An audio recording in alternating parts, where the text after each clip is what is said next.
All right. And we are not live. And Indeed. welcome to the last word That's a good with point. LordCognito, Ebontis, Ty Guy Travis, fresh on that imaginary day that you will receive this show. Indeed. So yeah, we got to wrap things up for the year, man. Got to talk to the cheetah, talk to the Ty Guy, see how we doing. Have a different perspective this time. Just have some fun. So, how you doing, sir? Doing pretty good. Mhm. Just kind of getting towards the end of the year. I still have just this like cold thing hanging on Oh, for you me. too. Me too. Yeah, I got that. Yeah, that's always just kind of one of those like, really just do I have to deal with you right now kind of thing? But it's just I literally was thinking about I tried to call my parents for dinner, but then we saw some of my friends Mm. over the weekend and they hung out with mostly just us and all of a sudden they're sick. So then I don't want to get my parents sick, especially Yeah. with my dad at his age. So it was just kind of like, Yeah. okay. So yeah. Yeah, it's So going yeah, around, just man. kind of got the crap and then just kind of finish up some indie stuff. Destiny's been a little busy and then we know it's going to be quiet for a bit and Mhm. seeing if I sneak any other games in before the end of the year. But I did roll credits on one. We'll cover that later. So Ooh, okay, finally okay. did at I know least. what it Took a is. while, but All yeah. right, all right. Trav, how we doing, sir? I'm doing good, man. Mhm. It's my quiet part of the year on what was it? Monday. I Mhm. finished my first or my last preview of the year. Nice. So I'm done with reviews, I'm done with previews. I'm Mhm. chilling. Been playing Avatar Frontiers of Pandora with my fiance because she wants to Nice. play that game for some reason. Mhm. And then yeah, just planning on catching up on some games, doing some writing, maybe doing Nice. some Nice. comedy. It's a I don't quiet time know. of year for me. Yeah, I Yeah. don't think you're gonna do well with this quiet time. I'm Oh, worried I about hate you it. with quiet time. I hate it. I Yeah, can no, tell. You need to like anytime my hand you Yeah. the just need to devil like takes dive hold into of some idle big hands, giant they game. say. Idle hands and Yeah. the devil work. Yeah, idle hands, yeah, dude. That was a Yeah, so movie, wasn't it? Maybe. I don't know. It's a saying. It's a saying. I Devil know, but I takes think it's hold of like idle idle hands. hands. It's like man, I Somebody probably feel made a movie out of it. I wouldn't be yeah, surprised. it's Yeah. kind of a cheesy slasher teenage You know, Mhm. that swear. I tend to get depressed around this time of year, and I used to Really? think yeah, I used to think it was because I didn't have anywhere to go because everybody Mhm. else goes and sees family and Mhm. stuff. But I've over the years learned that it's literally just that there's no work to be done this time of year, and that bums me out. It just really Mm. it's what keeps me going. And so I'm kind of sit here for a couple hours, it's nice, and then maybe like 6 hours into being on a break, I just think this unit has no function. And then and then it just is all downhill from You have there. So, no like, fun. So do you get anxiety that when you don't have that activity or those goals, or because like you said, I saw your thread, you had all those dope Yeah. goals, everything you Great accomplished. tweet, by the way. A Seriously. great tweet. I was like, oh, this is fire. So I was like, now that you've hit all of your goals, the majority of them, like, is it you have like some type of social like anxiety that, damn, it's like what to do next? There's no um, relax. Like, you know what? Maybe I do nothing and just rest for a little bit. yeah, I really can't do nothing and just rest. That immediately goes to like, let's go to the rope store. So I That's just hard. I can't Wow, handle dude. Yeah. That's Happy hardcore. holidays, That's everybody. My hardcore. God. yeah, So this is the defense mechanism for the ropes, though. yeah. Got it. Yeah, it's not it's just I really like to, be so what I do is I set other goals. So, if I have time where I can't work, like, the next Mhm. 2 weeks, I'll set other types of goals, like, "Oh, Okay. I wanna perform," or, "I want to do this with my fiancé," since we're both super busy and don't really, Yeah. have a ton of time for that stuff.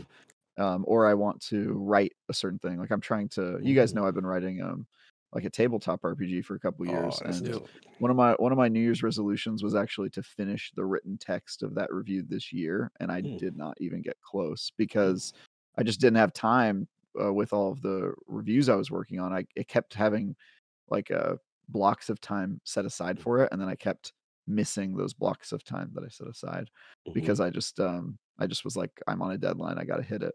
mhm. So, yeah, there's a lot of stuff I could be working on. So I set new goals. I'm always good about that, and I have a lot of different interests. So even if one is sort of going slow, Mhm. there's other ways I could spend my energy. So I feel you. it's easy to keep busy if you want to, but Mhm. I'm very good at it, and I hate not having anything to do. I don't I really feel you. get vacations, man. Have you guys ever Mm. traveled on like purely for pleasure? Yeah. Lately, no, but in the past, yes. Yeah, Mhm. intolerable, man. What do people do? Just See the I city, just enjoy the sights and the sounds of the town. It's like, yeah, go see places, go to beaches, like Culture, just relax food, and listen to the sound of the ocean relax, waves. I'm like, yeah, see the but scenery. I could go to like how do Italy. you I could go. resist the urge to walk into the ocean? That's what I want to understand We have when you different do mental. that. We have different mental journeys. It sounds like every I day. guess so. I guess Be like, so. what are you looking to do as you hang out on the beach? I'm just gonna like try and make sure I don't get burned. So I got plenty of sunscreen. My wife needs even more sunscreen, so we sunscreen like crazy. Hopefully find an umbrella and then like listen to the ocean waves, maybe go bob around in the ocean and just like chill. I'm not trying to just keep walking. A little different. Nah, I feel you. I hear you. I totally hear you catching up on life's backlog.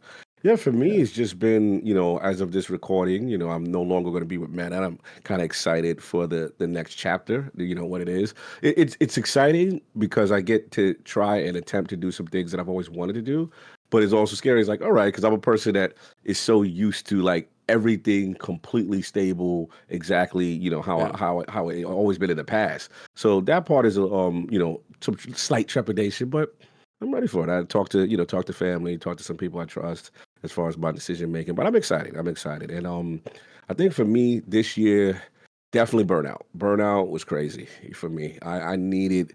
I went hard. I went super hard this year with a lot of the things, the hats I was wearing, and what I realized is that I've been very disconnected from a couple like friends and family. And I'm like, even me and you, like, we didn't get a chance to talk. We was like, yo, this is the first time we talked. We hung out after a podcast and chatted for a minute one day. I Yeah, think you had to leave and we like hadn't talked in a while. So it just yeah, you've been bro. I don't you're talk always to going. anybody. Yeah, I don't talk to anybody. I'm like so head down. Then what's the next thing? What's the next thing? So I'm actually taking a different approach and just say, okay, you know what? For this month, just knock out what you got to knock out, but rest and actually kind of catch up on my life backlog, things that I know that I've been putting off because I had no time, Yep. kind of thing. So that's been pretty much it for me on that. And then, yeah, I was just gonna say, obviously, it's been an interesting podcast. We got a lot of cool things to discuss. I don't know where you want to take it. We want to go with the questions. We want to go with the life, but where we want to go with this? How we want to jump this off? So yeah, kind of the idea if you guys are listening to this whenever you find it, whether it's audio or video. If it's audio, probably going to break this up into a couple pieces. So if there's just kind of where I feel a midpoint is, you might get the other half the next week just to give you guys something to listen to on both weeks, to play it by ear. But honestly, like if the conversation goes one direction or another, we'll just kind of see how it goes. I feel like for your topics, at least that you listed, I don't know if Travis, Mhm. you'll have any in there as well, but just because we still do a Destiny podcast, I figure we could at least start with the Destiny topic of some of your just Destiny moments for the year. Like, what have been some moments, experiences, like what Destiny related stuff that has been kind of a highlight this year? And you can also go the other direction, because we might have some of those too. Mhm. But yeah, we can start with Travis.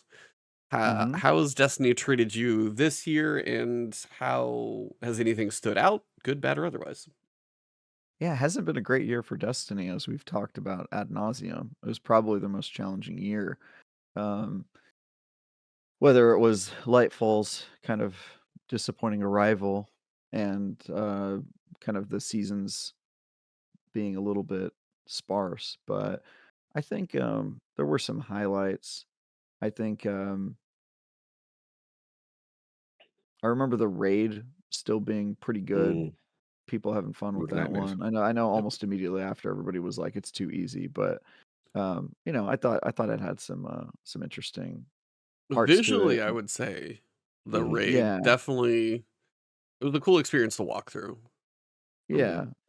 So I remember, or I feel like that was a pretty big win.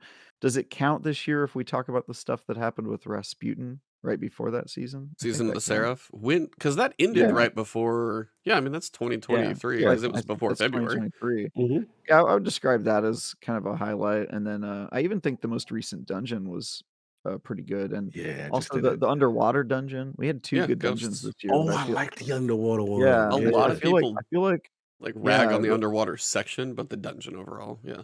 Yeah. the dungeon overall was pretty fun, and I feel like, that was a kind of a bright spot in a pretty dark year for Destiny, where people were talking about liking that dungeon and getting back into it. I certainly played more Destiny during that period than I did for a lot of the year. But Mhm, yeah, I think when things are grim, the bright spots mean more. mhm.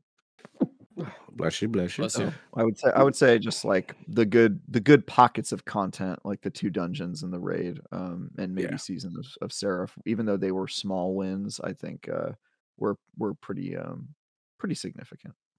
yeah, I agree. I agree. For me, obviously, we know it's been a rough year overall for Destiny, but as far as like the highlights, I would say surprisingly how much I fell in love with Strand. I Mm. didn't know I would love Strand the way I did. I thought it was a little gimmicky when we first saw it, and I didn't know how it would land. I felt the suspense stuff. Obviously, as a warlock, the threadlings was cool, But I really got into it. I really like the. Oh, I tell you what I learned, Trav, too. As a person who went away from PvP at the top of the year and started playing it now a lot the second half of the year, Strand as a warlock is dominant in PvP. It is really oppressive. Like you can, consume the grenade for the threadlings, shoot somebody, the threadlings go out, put a ref down the thread. Like if you make a threadling build, you can be obnoxious. So I Obnoxious is was just probably a good word for it. Yeah. yeah, I was just, and what it is the super is so dominant. It's better than Nova Bomb because the needles go out and go, get them. So I was like, before I was a primary void lock in PvP. That was my safety net. But I've converted to Strand, and I'm like, oh, I've been missing out. KD's up, everything's up. So I would say that. I agree. Root of Nightmares, I thought was decent. It was really cool. I love the loot pool. But Cog loves the loot. I love the loot pool in the Root of Nightmares. I thought Conditional Finale was an amazing exotic. I thought it was a very powerful one. I love the auto. We got a lot of stuff from that raid. And I think for me, finally, Season of the Witch. Season of the Witch was my favorite. Mm. Always good to have Savathun back. Have a talk, and I thought Embaro Engine was clever. Obviously we had Morla on, last word, and Yeah. I didn't know they were gonna go with this, build her up to fight. It's even like I like that transformation thing, so I Yeah. thought that was cool. So in a season that was definitely, a year that was definitely not great for Bungie, those were kind of the ones that stood out the most to me. But what about you, E? What was your highlights, your standouts? Yeah. No, Travis mentioned a good one. Like I would say Season of the Seraph with her Sputin was the Yeah, it was finale good. of that was a really, really good, just Yes. well written, well acted on screen moments. I mean, just well directed, even just kind of where the camera was between the two of them. It just had it hit. I mean, you're building up Red. She's got this connection and all this stuff, and she's been trying to save him for so long. Finally gets to do what she needs to do with him, but she's just got to let him go at the same time. So that was one of the better moments that we've probably had with like Anna Bray. That was good. Obviously, Season of Defiance was odd. It was just an odd one, and then we lose Amanda there, which was just very. Very It weird. felt kind of Yeah, empty Terrible when yeah, season. it just kind of felt I empty Terrible. when that happened. And then like I agree. Lightfall, as you said, it's like Strand. Ugh. Lightfall was so odd because Strand was just kind of thrown in there. You felt weak when you had it, and then after you get done with it, you realize you can have some fun. Remember the Rocky montage? I like that corniness. No, I don't. I didn't. No, no, that one didn't do it for me there. I'm surprised they didn't have Osiris and your guardian running down a beach. Yo, facts. Yeah, no, he's on like a little. He's on a Yeah, sparrow while you're running. yeah, Yeah, you got yeah. to keep up. And at first your guardian's like, oh, and then later you're passing the sparrow. Yeah. Yeah. The complete rock. Yo, that's hilarious. That would be the They true should they Rocky should have just leaned montage. into it as Yeah. much as possible. It was That very was I think Rocky-esque. there are moments like that where they still have kind of a serious game, but moments Mhm, like as you described, if they just lean into a few things more sometimes, they could have just a couple more kind of goofy but memorable moments, if that makes mhm, sense. Because they have moments kind of set up where they could, but they're probably afraid to make the game a little too jokey at times. But mhm, sometimes it could do it as long as you don't do it too much. Like we don't need a screaming goats from like Thor 4 kind of thing. But mhm. yeah, it's like if you had a montage and then all of a sudden they throw like a true like little Rocky nod, like that would be Yeah. kind of fun. Yeah, Um sometimes I feel like they take themselves too seriously because all of the funniest moments in Destiny have been unplanned jokes, Yes. like that wizard came from the moon and just like Mhm. stuff that they were taking themselves too seriously and people kind of laughed at them. Yeah, that's true. Yeah, they Yeah, should and just then go What else, for it. E? I mean, we got Season of the Deep. I like That that one. How'd you feel about that? dungeon was cool. I enjoyed the Mhm. dungeon. The solo health pool still kind of hurt me, but the overall experience is fun. Mhm. I like just the whole aesthetic and the arcology, and then Mhm. seeing Oryx there, kind of actually having crash landed on Titan. That was kind of legit. Yeah, that was dope. Working with the whale, and we got the Witness cinematic in there. Way too Oh, late yeah. for the Way too late. whole Witness and Lightfall story and those kind of things, Mhm. being as it's buried in week 5 of a season or something, but a cool cinematic to actually understand about the Witness. Yep. Season of the Witch, story-wise, I enjoyed with Eris, just seeing her go through the whole. I did not expect the ending, I would say. We knew she was gonna be Mm, powerful, and I'm going, "There's no way you have the two of," because we said it on the podcast, "Are they gonna kill Zivu, like, in a season? How are we gonna handle yeah. this?" And then she went a they did it in a way I didn't expect, with kind of a nice little twist of her killing Savathun, and she's a guardian, so she can get it back, but then Mhm. basically severing Zivu from her throne world, allowing her to be much more vulnerable, but not actually kill her in a season. So I don't know what that does to Zivu as a character's kind of power level and threat to us as guardians now, per se, but it was a unique way to handle it off screen, but still give implications of a Mhm. little more. But yeah, Season of the Witch. And I think this year for activities, we had the Deep, which had the little bit of roguelike to it. We had the Right. kind of a deck builder, but not really. We got to see the infancy of some systems in Destiny that other games have done really well, really like in like alpha phase, like to see, because they weren't Mhm. big. They're not going to be like a full Hades build, or it's Right. not going to be a full, inscription run through or anything like that. But it is just these teases of other mechanics and other games where you could make seasons, or what we're going to have episodes in the future, be a bit more interesting. I'm hoping that is the more creative type stuff they do in future seasons or future Mhm. episodes, because we are in our final season at this point. All right. That's right. And then yeah, Season of the Wish. I don't know if you guys played yesterday. I don't know if you guys played the Exotic Quest. Not It's on my yet. No, list. I just caught up to the story to be able to do the quest though. Okay. Mhm. Good. Legit cinematic. Oh wow. Nice. Well, we Or got a full we storyboard storyboard. Okay. cinematic. Okay. Legit. I Implications. can't say anything because you guys haven't seen Yeah. it, but when we get back and you guys actually will have played it, we'll have to revisit that, because Okay. I all I can say is Feature. sometimes Guardians are jerks, and you'll Mm. understand why when you play through it a bit more, I'm Okay. gonna because play it Okay. tonight. It's on my schedule tonight. Mhm. but yeah, Guardians, it's all about perspective, is one of those things we've seen. Yes, So does yes, the, like, yes, yes, what yes. perspective are you looking at things from the Guardians, from Fallen, from the Mhm. Witness's perspective? All of those things, a lot of this game is depending on where you put yourself, whose perspective you're looking at it from. Sometimes Guardians are a bit of a jerk. So it's one of those Ooh. moments where you kind of sit back and go, yeah, we're kind of not the best sometimes. But Mhm. I enjoyed Nice. that one. Nice. The mission overall isn't too bad to solo. I haven't done it on Legend, but I mean, I did a solo this morning with a couple of deaths. Not Mhm. that bad. So the mission is a regular difficulty to get the bow. I haven't used it too much, just been Okay. kind of doing a couple other things, but I did get the bow.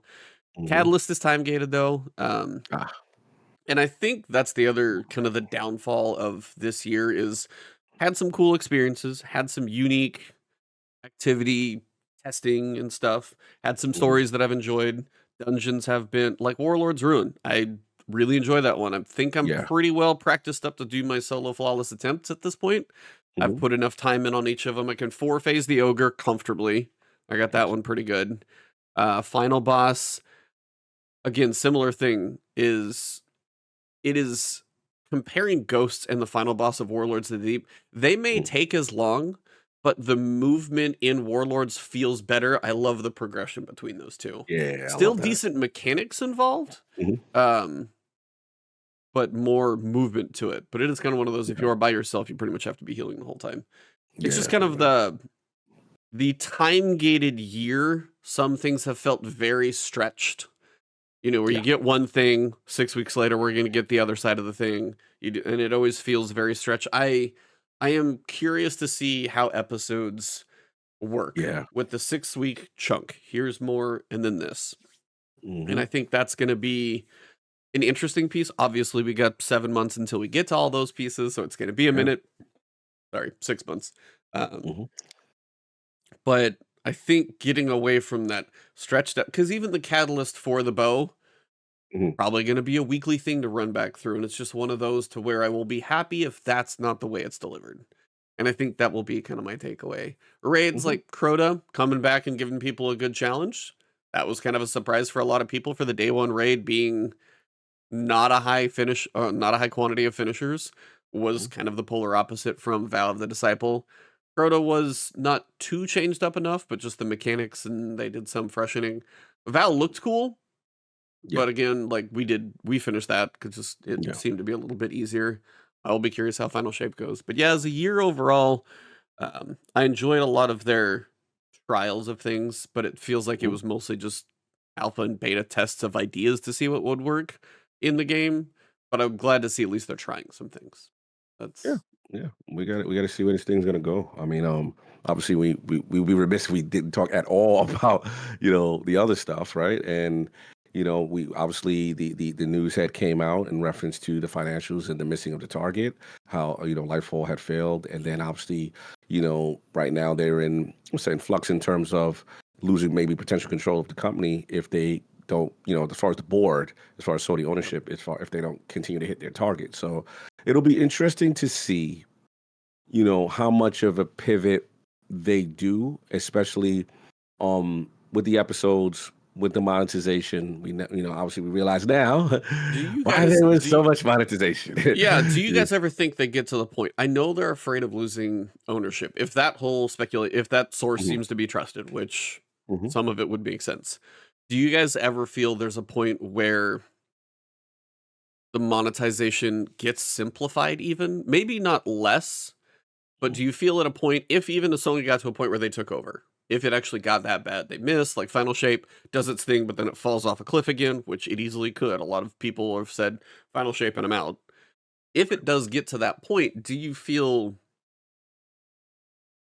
that's always the weird thing to me because we sit there and ask, how is a new player experience to come into this game? If they ever want to grow this franchise again, as Mhm. opposed to just bleed into off into the distance, would simplifying monetization or anything, they just gave it away for free. They gave away the legacy pack on Epic Games for free for a week. On Epic. On Epic, I know, and that's kind of where, Epic buys and that's kind of a thing, but They made money. Yeah. I was like, Epic paid, that's fine. But that's one of those things we've mentioned should be consolidated into all of one thing, not the Right. nickel and if you look through Steam, it's ridiculous. It is probably No, the it worst is. way to It look is. at it and try to It is. explain what you need to do. I understand when they say, "Hey, more people may buy some of those things or that and the other," but also and this is again where I'd love to just see numbers and financials and other Right. things to know, is there a point where saying, "Hey, we do get enough traction from this stuff that it is still financially reasonable." Is there a balance on the other side, though? It's like, it is still so much friction, though, that you drive enough people away, we're never going to grow. Like, where does that eventually push back and somebody Mm. make a change? Because having this thing chopped up into 12 different pieces, like post Final Shape, I feel like they've got to do some consolidation. Otherwise, nobody's ever going to jump into it. And you don't think so? Yeah. And that's, I No. mean, and that's the business part of it where it's like maybe that's just what they stick with for now, but it does feel like post Final Shape. It's like, okay, you've had 6 years of expansions out. Well, you got to go back and buy all different 5 of them. It just Yeah. feels weird to stick with it, but it also feels like the model they are stuck in. So I don't know if they do, as Travis seems to shake his head. Destiny had its moment to go free to play, and I think we all expected that it would happen during that period, and they chose not to. They kind of toyed with it, and for whatever reason decided against it. And then I think when Sony bought them, it solidified that decision. Maybe because of their revenue goals, I'm not really sure. I think the only way you get a fairer monetization model for players is if they do a Destiny 3. Mm. Because Mm. I think once you put in a monetization stream into a game, it's really hard to get it to come out, especially if you're working with business folks and trying to hit revenue goals and yada yada, and the players are used to it. That's the other Yeah. thing. Players are used to it, and you don't feel any pressure to take that out. You're basically just doing it on a whim or with the assumption that that's going to lead to increased player numbers, which is not necessarily true. And that's So fair. yeah, I don't think you ever see Destiny 2 become healthier in terms of its monetization models unless there's a new Destiny game. Right. Yeah, it's going to be tough for them to kind of reverse course on that. Again, to me, the shock was how much they missed their targets. How much they projected that Lightfall would do, and then obviously the disconnect between the unfortunate people, all the people that got laid off, and Cobbs and Yeah. developers who were kind of pleading with them to make changes to really appease this base. But I think the uphill battle for them is obviously the business, the dirty laundry is out, right? So now people know what's going on. And now we have this season that we know is going to be extended. Now we do know what they said they are going to give us some Into the content light. Don't expect into much the from we that. don't It's yeah, we don't know probably yeah. very minimal type stuff, I would Right. imagine. There's like a weekly progression quest, but it Right. says for new and old players alike to jump into the final shape. And that's a Right. question I have to ask. Mhm. Truly to ask, like any Bungie exec or, I mean, whether it's Tom Farnsworth or Joe, and just say, okay, honest question. Mhm. You're getting ready to deliver the final shape. How do you say to a brand new player of Destiny, Oh, yeah. come experience the 10th year of Destiny? That sounds like a weird thing to ask anybody who's not already invested in the franchise.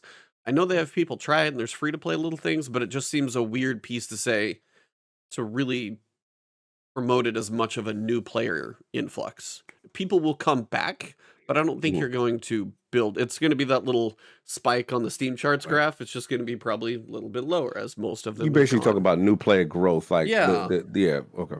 that's more Look, what I I was mean, talking about. yeah, that's the challenge. We've all lamented that every season, Travis, your friend, and all the people who try the game for the first time, it's a convoluted mess. If you've never played, you don't know what's going on. You jump in, random missions pop up, it boots you into something. Then you don't have that expansion that's tied to it. Okay, now you got to pay this. So they've got an uphill battle with that. I don't know if they can really resolve that with Final Shape. I still feel that's new game stuff. Like they're so far in and it's so convoluted. Then you Yeah. talk about that's the content vault that still doesn't have the Red Wet War campaign, and you still don't have a lot of things to give people a beginning start. So it's just a mess. It's a little bit of a spaghetti mess in that regard. I think that their hope is that Final Shape, with the quality of Final Shape, they could have anything close to what Witch Queen resembled as far as quality of the campaign, a good resolution to the story, a great raid, and then pay off this journey that we win with them with this game, right? I think they're counting on that and the nostalgia. So there's a part of me that understands, okay, you know what? Let's put our heads down and this has to hit, because the beauty of Lightfall is they learned the valuable lesson, right? They learned the value. Like, you cannot take this base for granted, and then obviously maybe you're doing too much in conjunction with whether you're doing Marathon, whether you're doing helping Sony with live Gummy service bear. games. Yeah. Obviously we know Last of Us Factions got canceled, and we assume there was some influence by Bungie on that. So they're in a spot where that they're all over the place, but then they've decided, okay, no, we got to focus on Destiny now. We have to, otherwise, because this is supposed to be the cash cow. I had some conversation with Colin about it, and his concern was kind of like, from a Sony perspective, like, did we buy a lemon? Like, how can they help us when they're not even reaching their internal targets themselves, right? Kind of thing. So razor focus is going to be key for them for Final Shape. But I digress to you guys. What you think, Travis? Um,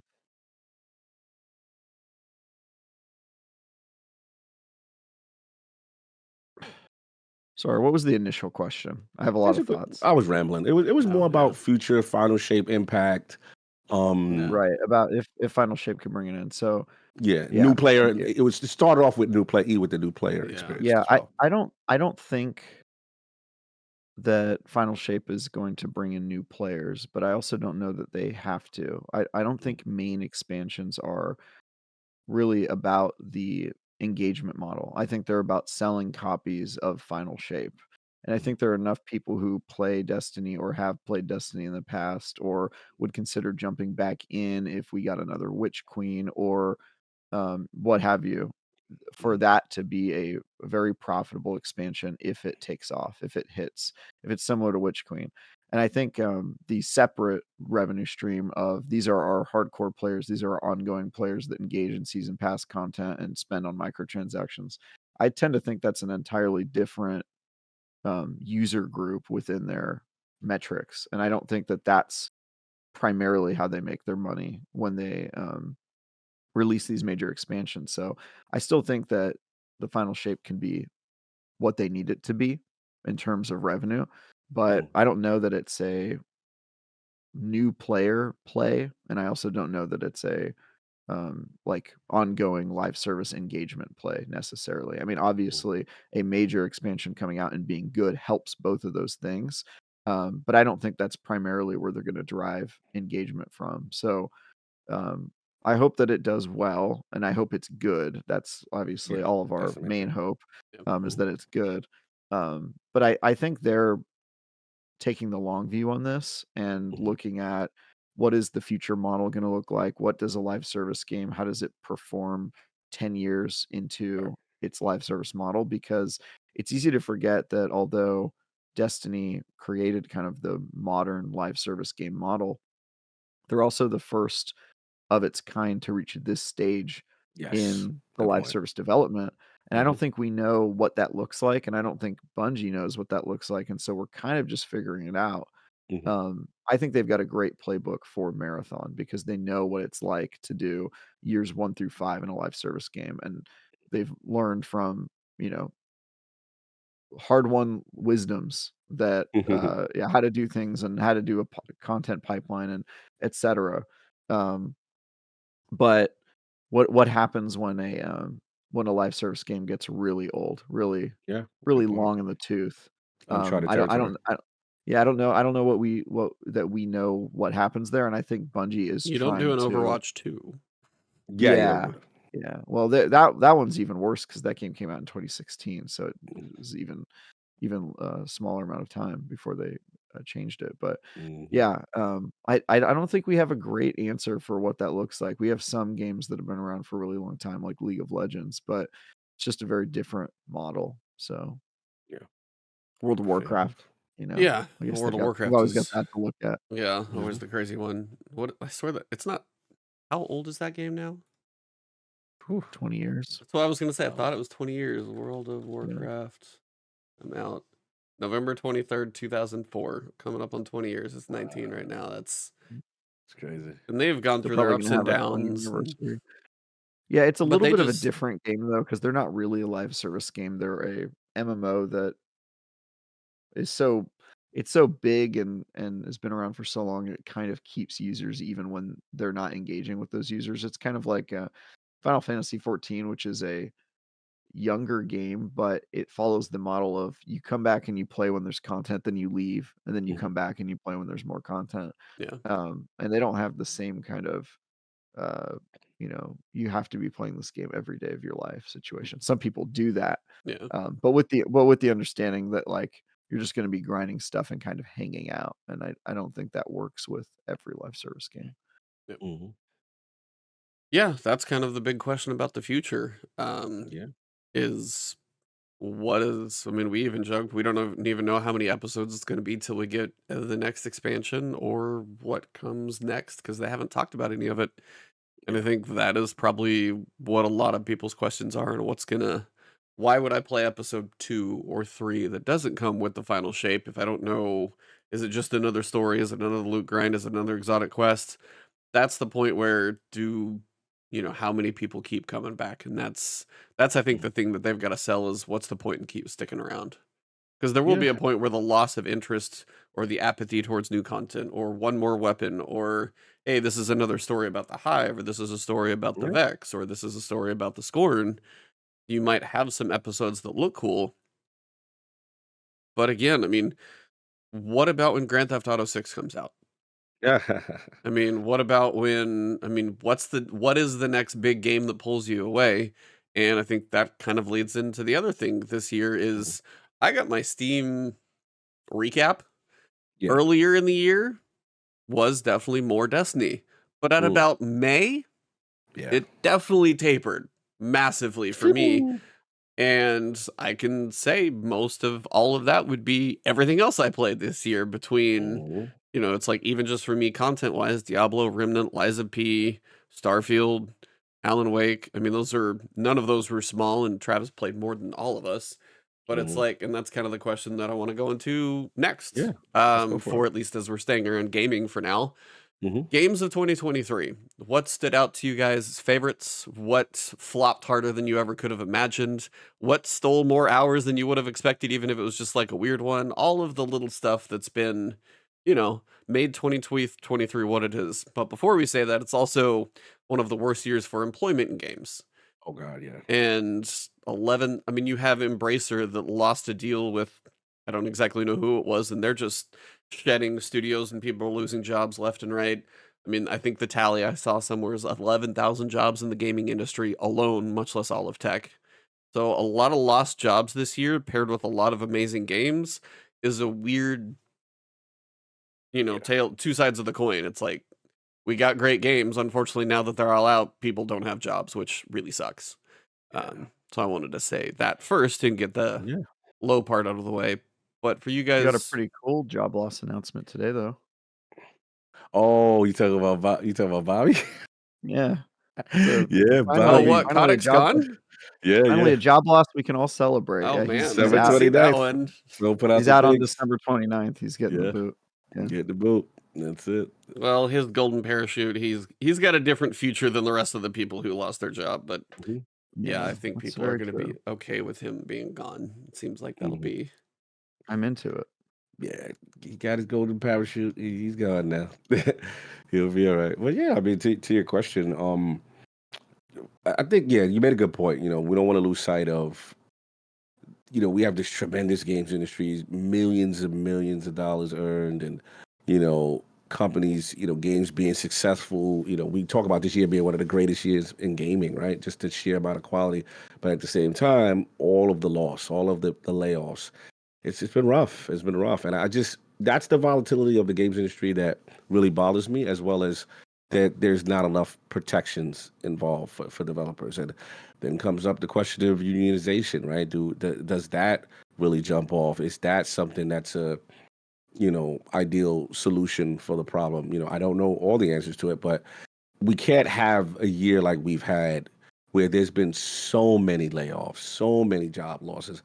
And for me, I've always looked at it like we interview devs on ILP, and it's just like some of these devs like give up their like well-paying jobs to try to Oh, pursue yeah, their dream. gaming Yeah. dev is a passion, not a financial, typically It for a is a lot of people. complete passion, security, move across the state. There's only, a few amounts that you can go to.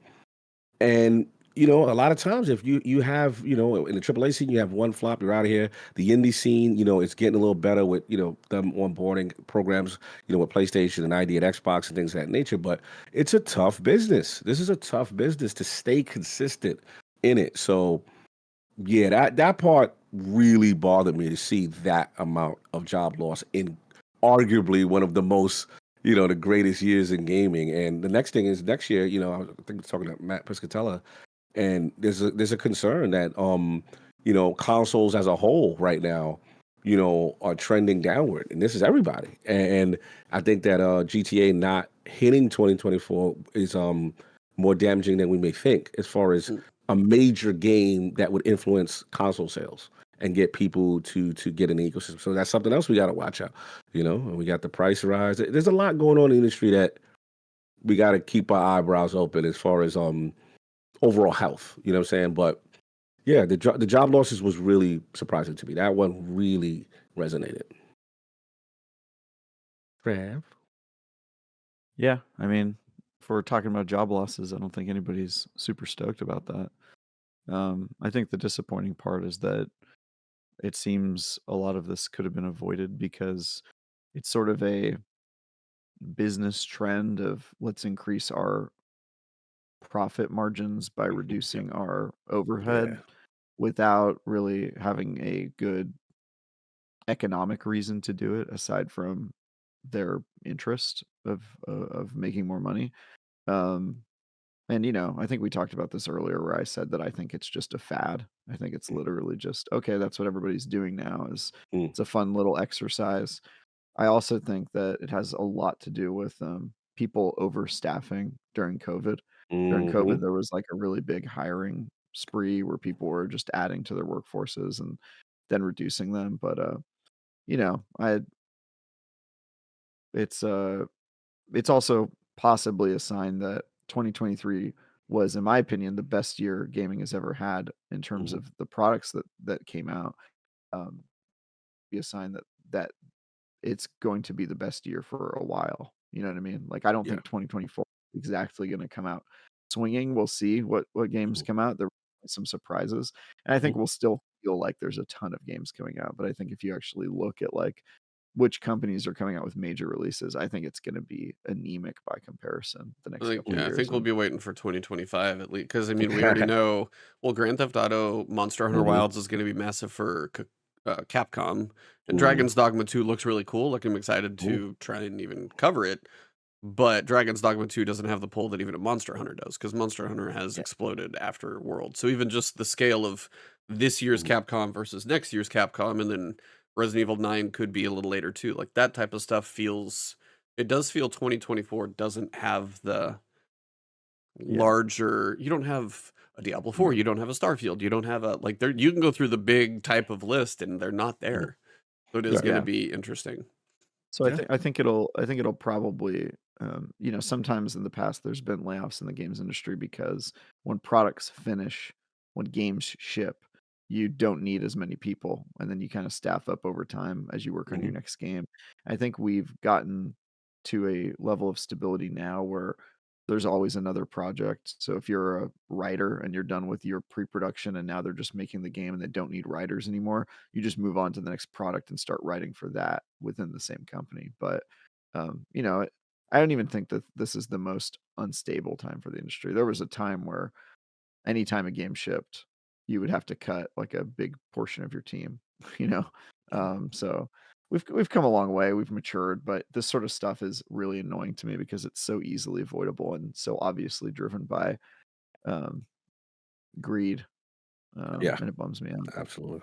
Yeah, But still, it was a good year for games. indeed. Absolutely. So, Cog, what were your favorites?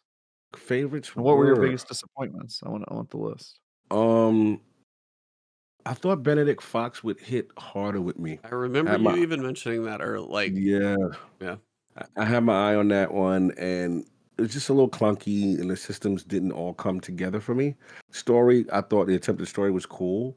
Um, the obvious for me is Redfall. I yeah. mean, I mean, yeah, the obvious. I mean that yeah, that I learned a valuable lesson with that.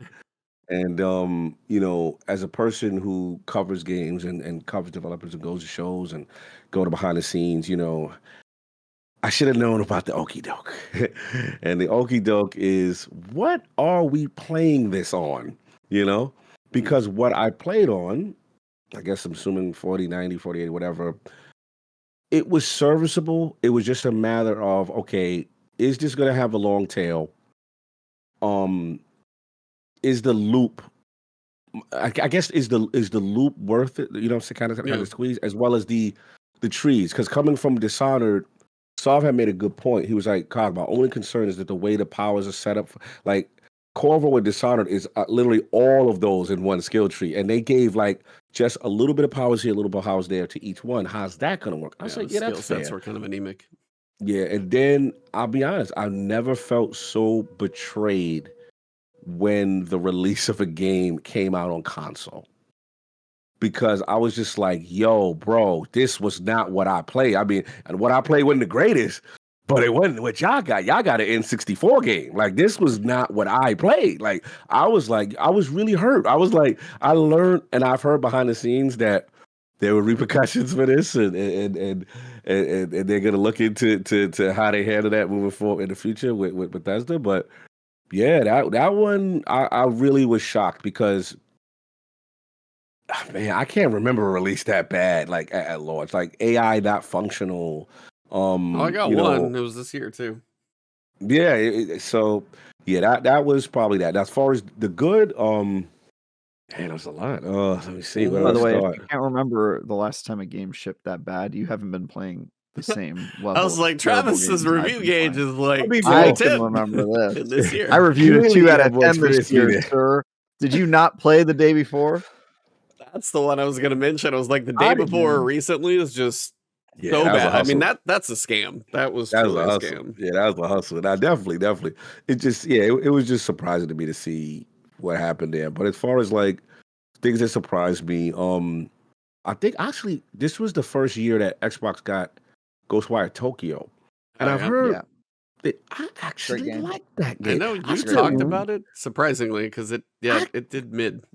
yeah, I could not believe how much I was enjoying it, considering you're supposed to have all these issues. And I thought the foundation was really cool, very unique hand signal combat. The story was dark. I advise anyone if they listening or about to play the game.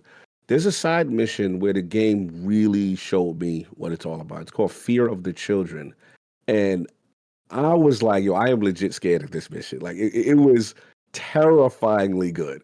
And you're like locked up in a school and you're learning the history of what had happened. And yeah, I would say Tokyo was that. Me and E talked about Cocoon, obviously. Oh, That was a gem. That was for my people. For Switch, surprisingly, F-Zero 99. I'm a big ooh, F-Zero guy, and I was like, I don't know about this battle royale thing. I don't know if this I was resistant. I was like, they trying to put this young boy stuff on my old classic, and I ain't gonna front. I was having a ball with really? F-Zero 99. I was like, yo, this was the right call. And then obviously, I'm a big Starfield fan. So Starfield for me, although flawed, not perfect, really got a lot of my Star Trek crew exploration stuff going on, giving people specific roles and then playing a kind of very like speech heavy build kind of thing. I thought the Crimson Fleet was an excellent quest. Doing, I thought that whole bit, learning to turn against what's this, InfoSec, whatever they would call it, was kind of funny. Ryujin, and Yeah. I felt Vanguard was so good it should have been a main part of the quest because it really gave you the lore of what Starfield was about. And I feel anyone who didn't do Vanguard first, you missed out because I'm like, okay, this is where everything is at. Okay, you're this. This is House Varun. This is the what you call it, the You fleet. mean as opposed And to swimming around to a couple little glowy spots 27 yeah, times? Like that's not like quite as good. yeah, anybody who criticized Starfield for that, I never have any pushback on because I do get that your mileage will vary with this game, and I totally understand that. I think for me, but that's what it really opened up, and I think the first mission of Vanguard was like a horror game. It was just like, Yeah, I yeah, remember you on a planet with a the big terramorph, yep. and I was like, okay, so it really got me after I got to that mission, and That then was the one of last. the first things I did too. So I was so underpowered when I did that. Oh, bro, Yeah. which added more to the fear, Yeah. right? Of the whole Terramorph thing and that whole story where it ends up. So yeah, that was that, and I think the last one, because I'm such a like a dragon, I'm getting ready for that for Infinite Wealth. Gaiden, I put more hours than I thought. I didn't know I would have that much fun, and obviously I'm an Ichiban fan because he's a lovable goof. But I respect Kiryu. My beef with Kiryu is over. Like he this man went through some things. One of the most gut wrenching endings. You may have to stay clear of that ending because it had me like, Oh, damn, which this game? is Like a Dragon like Ishin? a Dragon Gaiden. The ending was really powerful. It threw me off guard. I was like, what? I wasn't because that's the thing with Yakuza, right, Travis? Like it's goofy, it's silly, and then they'll have these really heartfelt moments, and you're like, why is this game making me feel away? Like Yeah. it's so over the top. So those were mine. I'm curious, Trav, what about yours? What were your standouts, your disappointments, this year?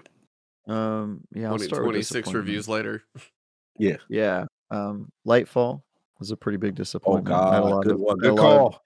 I had a lot of excitement going into that. And by the way, when I say biggest disappointment, I do not mean that these are the worst games. I just mean Right. that they're the games I had the loftiest expectations of that Yes. came crashing down. Hmm. Um, Starfield, I would actually put on that list. Mm. Just Did you mute yourself Yeah, somehow? you muted yourself. Did I? Yeah, I thought it Oh, was now by you're me. Okay, back. there you go. Nope, You're you're back. You're back. back. You're You're back. back. You're just about to talk about Starfield. No, you know what it is? It's Discord's doing this thing where it keeps being like, "We detected another mic. Would you like to switch to it?" And I keep having to Oh, tell it no. Is there a No, way to just get it to stop asking me? Because I looked at alerts, notifications, and I couldn't find an option earlier. yeah, she was like that gear was out it shit. like Anyway, your headphone for Bluetooth? Maybe it's thinking about trying or something. no, it is my headphones connected. Yeah. That's how I'm hearing you guys. It's for some reason thinking that this should be my microphone, Oh, weird. which is really weird. Really weird. Maybe it's because I'm on Discord on my phone. I'm gonna try. Maybe, yeah. Maybe two sources. No, trying I'm to pull not on from. Discord. Alright. It's I just was gonna stupid. say, yeah, turn Okay. Bluetooth off your Turn phone. Bluetooth off maybe. on the phone. Yeah. Yeah. Oh, good But, call. yeah. But yeah, the Bluetooth. Starfield was advertised by its own publisher as the greatest RPG of all time or the biggest RPG of all time or whatever. And given Bethesda's pedigree, I was inclined to think that it was at least going to do some stuff that really blew my socks off. And it was, according to my Xbox Roundup, the second most played game on Xbox this year, behind Destiny, of course. Oh, wow. And with 227 hours in that game. And I didn't come away from it liking it nearly as much as I thought I would. And importantly, I think it really doesn't do anything that is like new, right? It really is just like a hardcore dig its heels in Bethesda game that does the things that Bethesda does well pretty well, and the things that Bethesda doesn't do well not very well.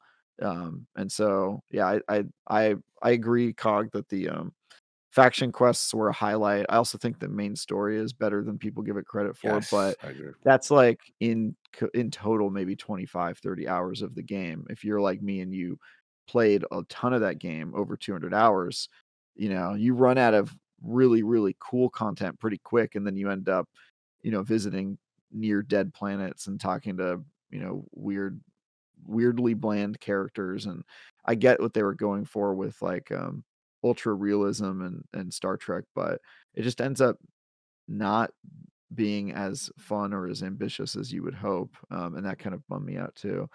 Redfall, I think, is a good one. I kind of forgot that game came out, so I don't think I would put it. A lot I of don't think people. I would. I don't think I would put that one on my list just because I had no expectation of it. Spider-Man 2 I would put on my list though. Really? I had I really liked the first Spider-Man game, and my King fear got the going same on into this. my fear going into the sequel was that it was just going to be a sequel and wasn't going to do anything new. And I think I pretty much hit the nail on the head there. I mean, it really is like the most kind of just sequel feeling sequel I've played in a long time, and that one sort of bummed me out. Cleaning my room with Spider-Man is not something I expected I would be required to do. But here we were cleaning up my room, old Peter Parker. Yeah, I don't know. I just there's something about Sony's insistence to make all of their games really slowly paced and kind of dragged out, and Yeah, you're gonna like them leaks. that's good storytelling and yada yada. And I'm just like, oh man. So yeah, and I know I saw the leaks. Okay, cool. Yeah. So yeah, that one definitely didn't hit as hard. I mean, there were some other ones, but it's easy to forget which ones didn't hit quite as well because so many games hit this year that I kind of Yeah. don't think about those games. Like I kind of forgot Starfield came out this game until it was in my roundup, and then I forgot it came out this year. Then I saw it and I was like, oh yeah, I did spend a ton of time in that game. So it's really easy to forget about the ones that didn't connect as well, and the ones that did connect really stuck with me. Remnant 2 is absolutely on that list. I think Yeah, that game really didn't get enough credit for all the cool stuff it did this year.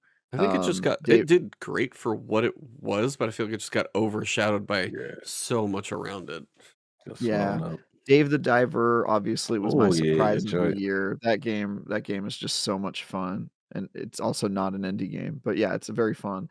And then I also think Diablo 4 doesn't get Oh, I nearly forgot enough about credit Diablo. Yes, that because came out this year. that I came out forgot. this year in June, I think. That game, I think the reason it deserves more credit is because it was a triple A game that everyone had the most high expectations of. Mhm. And I think that for most people, it actually met those expectations. But Yeah. even if it didn't, the fact that it got close is pretty admirable. And then I think its live service model, I think it had one of the best live service launches ever, which is like they already had the system in place with multiple teams working on seasons, and those seasons started to come out and hit, and they had tons of quality of life improvements and changes based on feedback, and they had weekly, fire side chats with their community, and like they clearly very much thought about the live service model and planned for it and came to play. And I think it really doesn't get enough credit for pulling all of that off, and doing it as well as it did.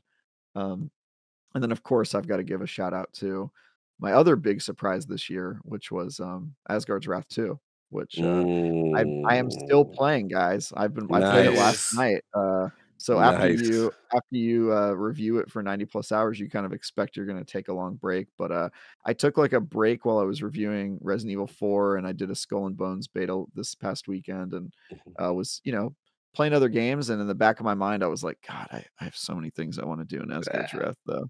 And then as soon as I had an Ah! opportunity, I popped on the helmet and I went back in last night and was playing around and Nice. So crazy. doing You the had the second one doing ready doing to the go? roguelite mode, and just like, hanging out. It was great, man. Oh, So that's dope. I'm still very, very enamored with that game, and it probably would have been one of my game of the years if it had come out during the time where we could talk about it. But Nice. yeah, if you haven't checked out that game, you should absolutely check it out. Mhm. You have a MetaQuest 3, right, Cog? They must have Yes, given you sir. one. Yes, sir. Yeah, yeah. Ready to Yeah. go. This is the So weekend. I'm you doing it. probably already have Asgard's Wrath, huh? Mhm. I got them all sitting there. Yeah. I just gotta really just dive in. That's it. Yeah. I I mean, plan to do it this Saturday. it is what my favorite VR game at this point. Woo! I think it surpasses Half-Life. Just Oh, because, that's huge. Half-Life does it is a 10 of 10 game in its Mhm. genre, but I just like RPGs more, Yeah. you know what I mean? Yes. RPGs just Same. rule. So I'm with you. I'm really, really having a good time with that. So those are a few of my highlights, a few of my disappointments. E? How about you, I E? am What you got? curious. Yeah. Yeah, no, apparently I'm gonna cover some stuff you guys haven't yet. I will say, like, recently I finally rolled credits on Dave the Diver. Mm. I got a Steam Deck Indie OLED. darling. Yeah. Okay, this is a legitimate question I want to ask you guys. I understand Dave the Diver is, through a branch of Nexon, and they're not a small company at all. But that is not a game that is going to go compete against, like, basically, I don't know where to put it in the categories of, say, the Game Awards. So it Right. was like, Yeah. should there, and this is like an honest question because I've been thinking, I was like, okay, I understand it's not an indie, but where does it go? Is it like single A game? How do you qualify something like that? Because it's like a pixel art game. You're doing all this little like random fishing and farming simulator and running a sushi shop. And believe me, the game had more surprises than I would have ever expected. Um, uh, like I put 40 hours into the damn thing and I'm going, seriously, that got me 40 hours. Steam Deck helped me finish it, which was nice because it was just sitting there. Um, but that was just a random tangent real quick. Where do games like that go? I think they go right alongside the other games. That's what I I was gonna kinda say. disagree with the premise that, like, they're like, I had way more fun with Dave the Diver than Starfield. I'm sorry, but that game had Keeping it real. thousands of developers, and, like, if I had to choose, "Travis, you gotta play 10 more hours of one of those games," I'd be like, "Dave the Diver, hands down." You know what I Mm, mean? So, I think those games do compete. I think you can I look at a agree. game like Stardew Okay. Valley, a game that was made by one person, Yeah. and put it right up alongside the best. My favorite game of all time is Minecraft, a game made by one person largely, Mhm. right? Yeah. So I think Yeah. you could put Dave the Diver next to, probably action adventure genre. I don't know if I would nominate it for game of the year in this Mhm. year, but it definitely should be nominated for one of those other categories. Right. But I think you don't grade on a curve just because a game has pixel art, or That's what because I was just about to say, the art style. it's a shorter game. Like, to me, a shorter game is a lot of times a virtue. Yeah. If you have a lot of game and not a lot to say, hello, God of War Boom. Ragnarok. then I think you Oh, are I love the probably crap out of that, so that's fine. yeah, Mhm. but I mean that's a long game with not a lot to say. Come on, I mean the story and the amount of time that they have that they take to tell it is not. It's not Travis an is equal. I was anti-just like, just one on the low. we Yeah, will he's disagree on that anti-just. one. That's fine. Yeah, I think he has just one fatigue. Yeah, no, he it's not def that. It's that I want games to respect my time, and fair. I feel like a lot of times when you're just like jerking off into the camera and waxing poetic, I think at a certain point you just need to get over yourself and remember that the game is for me, not for you. And Jesus. I think a lot of those games are really just like, you know, Which pontificating? they're just navel gazing for like so much of the game, and you're like, all right, dude, I get it. But like if you some of the games where they really don't take the time to do that, they're like, yeah, whatever, just like keep this train going. Like I Mhm, think Remnant 2 is a great example of a game that just like keeps the show going. You know what I mean? mhm, They just keep things moving. They spend exactly as much time as you need. You can dive deeper if you want, and then it ends. And it's mhm. not like you have to play through an entire chapter where you're But I'm pruning not gonna trees. compare, like, Remnant 2 doesn't have the depth of a story per se. You're trying to save, like, the girl that you keep passing in this, like, weird universe versus, like, the characters and the depth that you get out of a God of War. Those aren't even in the same ballpark of, like, the character journey that you go on. So that's it's for a Yeah, different purpose. does a game need to be good, need to have a story to be good? And I would say no. There's lots of games that don't really have stories that are great and that maybe are better than some of the games that have good stories, depending on what that entire package looks like. I think sometimes you can have a good story and forget that the game is supposed to be fun while you're telling it. I think God of War Ragnarok is a pretty good example of a game that does that often. Yeah, it's a Yeah, good we can just discussion. agree to disagree on that. Fair enough, fair enough. Fine. No, I get you, I get you. No, it's a good discussion because, you know, surprisingly, I do lean towards your mindset as far as games that have a very strong narrative. I personally tend to gravitate towards that because it really captivates me. But Travis makes a So do good I, for the counter. record, just not I know you bad do. I ones. know you do. Yeah, I, just not I know bad you do. ones. And to your counterpoint, though, what I've had to accept over the years, which is I was more 100% on East Side for the most of my gaming life.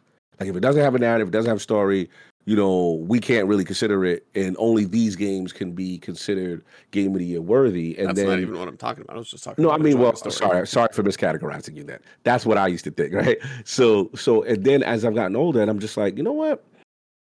I'm having a ton of fun playing Vampire Survivors right No, now, dude, that and I'm game like, sucked up more. this is yeah, Yeah, this has nothing going, but I'm like, I can't stop playing it. I want to level up. I want to do my power ups, and I was a person that came off critical, like, how can that even be considered? You know, game. I used to be on my that's the bougie, my arrogant. Like, you can't well. put that next to, you know, Spider Man or whatever, right? And it's What about did you have the most fun in? That's usually what a game should be. Like that's part of it. Yeah, What did exactly. you enjoy your time with the most? Whatever that's it where I is.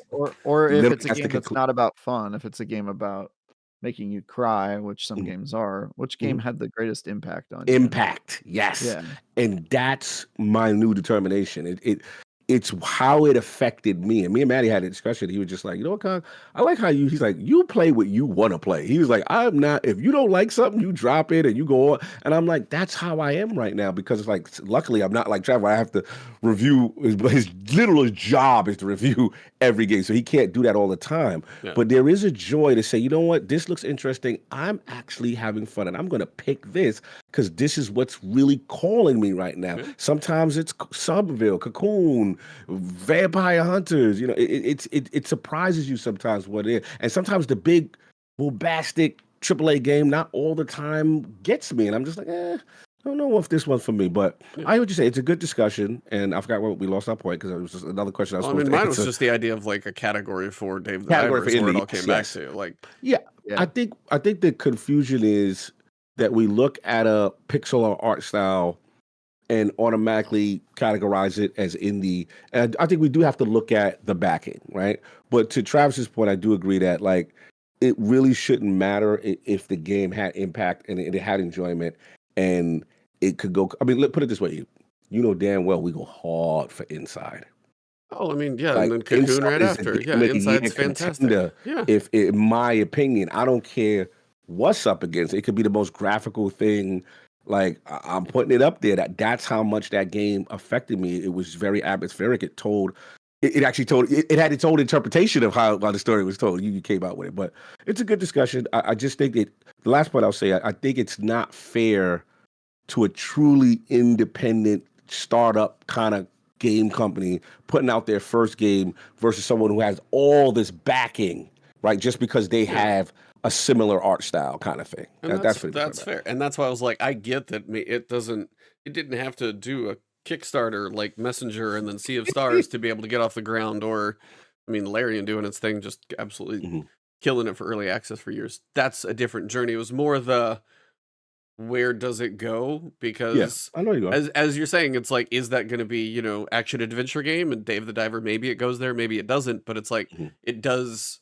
And that's just, again, the way certain games are viewed and where nominations go and all that, and that's the whole thing. So it's fine. But like Dave the Diver was, you could play that game, you could roll credits on the game early, late, and you could still play that game for so much more time. And it is fun. The little sushi game is stupidly fun. It's just one of those, like, that's why I asked what you guys like. The game that I put more hours than I expected is like the Scuba Diver Sushi Shop game was not on my bingo card to say I'm gonna put 40 hours into this game, and I damn sure did. And you could sit there and I could jump back in and probably put another 10 to 20 just goofing around, checking all the boxes, finishing the quest. That game also had a surprisingly good story.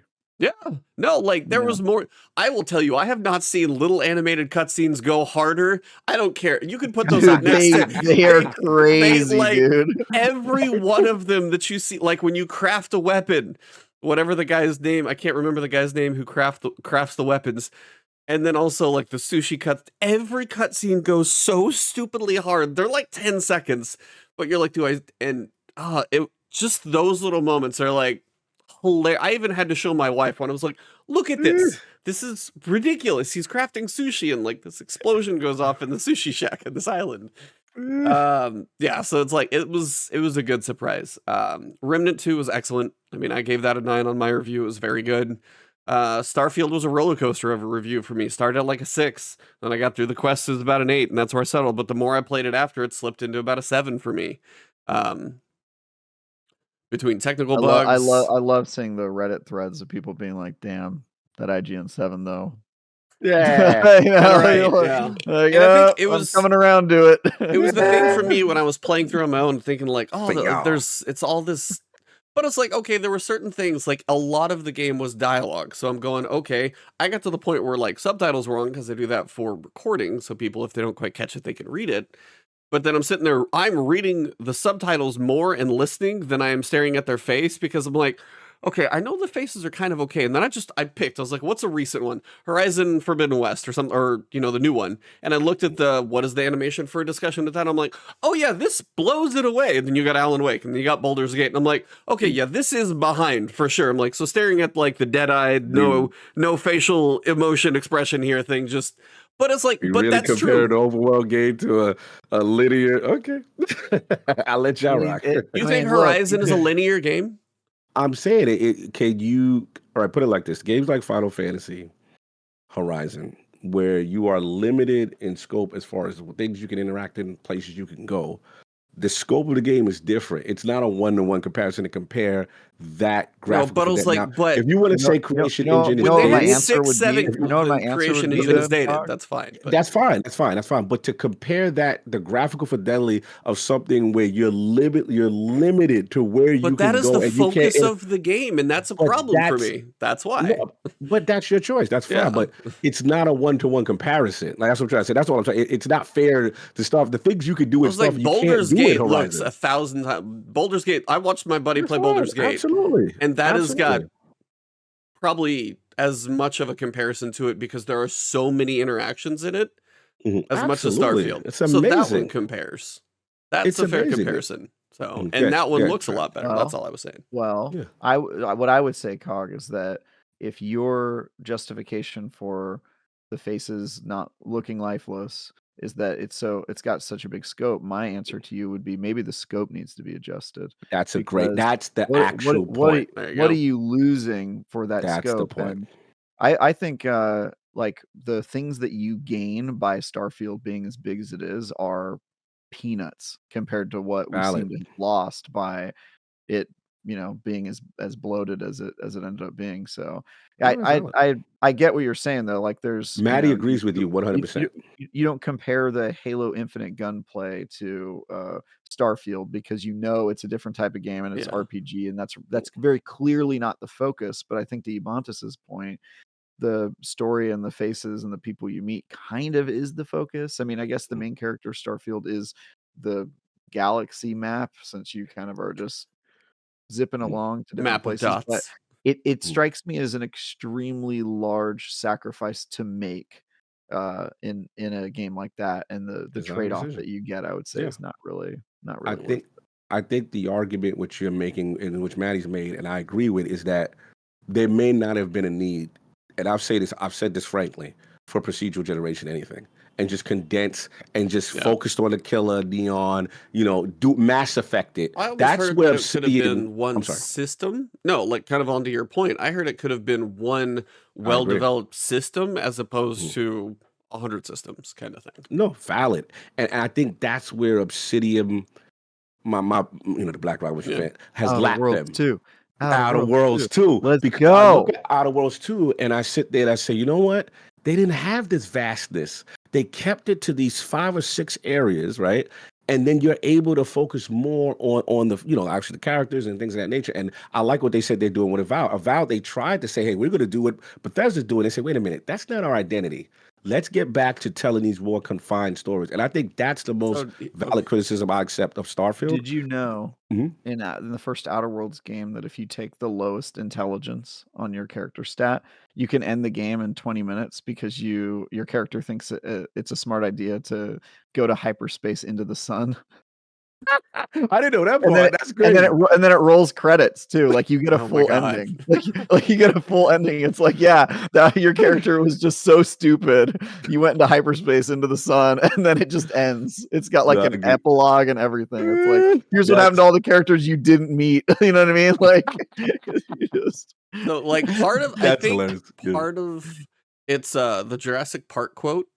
Where it's like they were so interested in the idea of if they could, they didn't stop to think if they should, is what I think kind of Starfield probably loses itself a little bit in.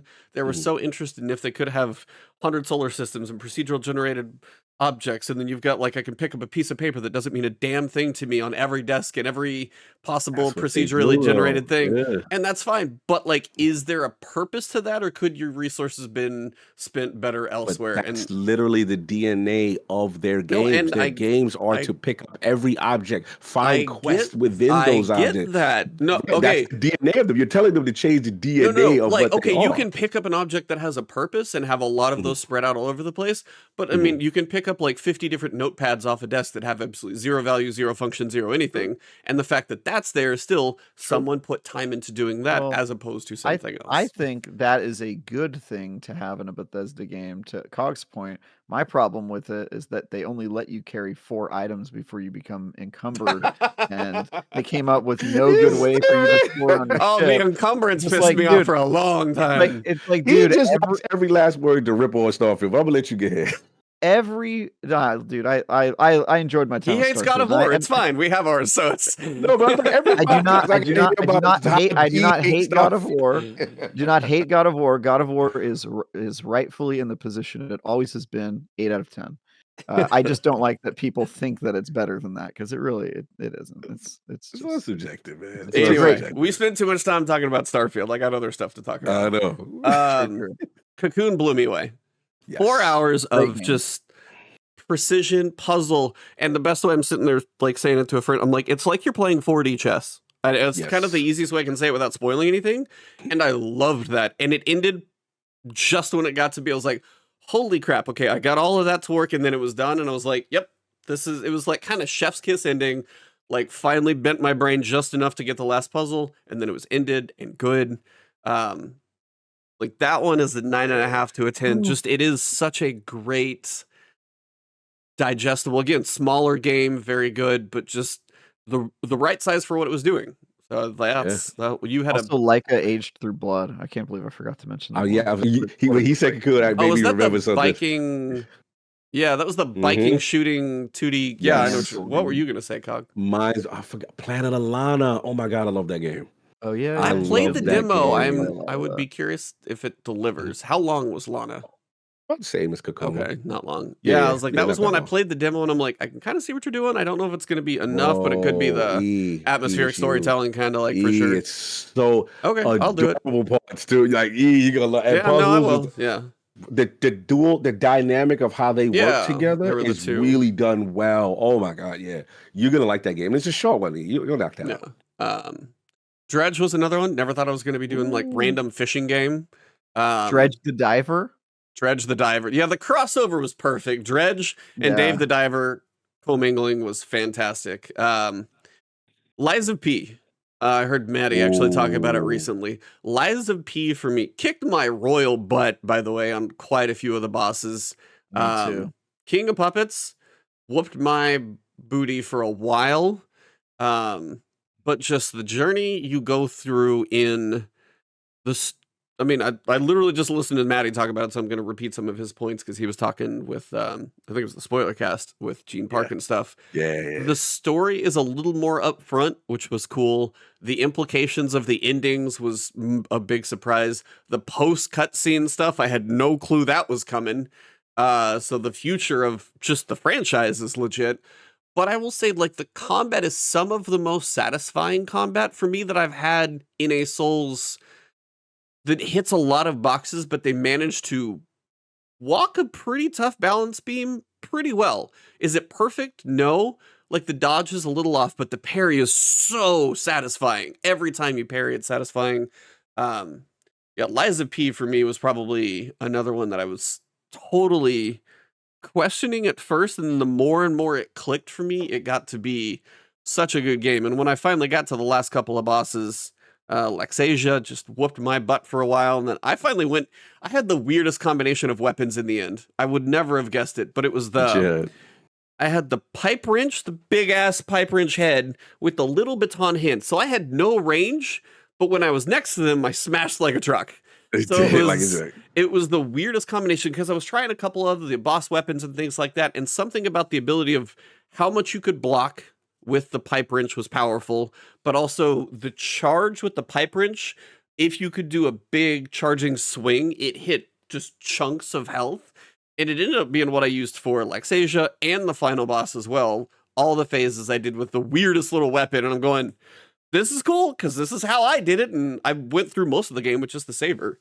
So that was good. Jedi Survivor, man, that one gets forgotten because it's so early. Yeah, you're right. You're right. That one does get forgotten. That one game was even on my computer's 3090 5950X, like a step behind Travis's beast, but still a damn good computer.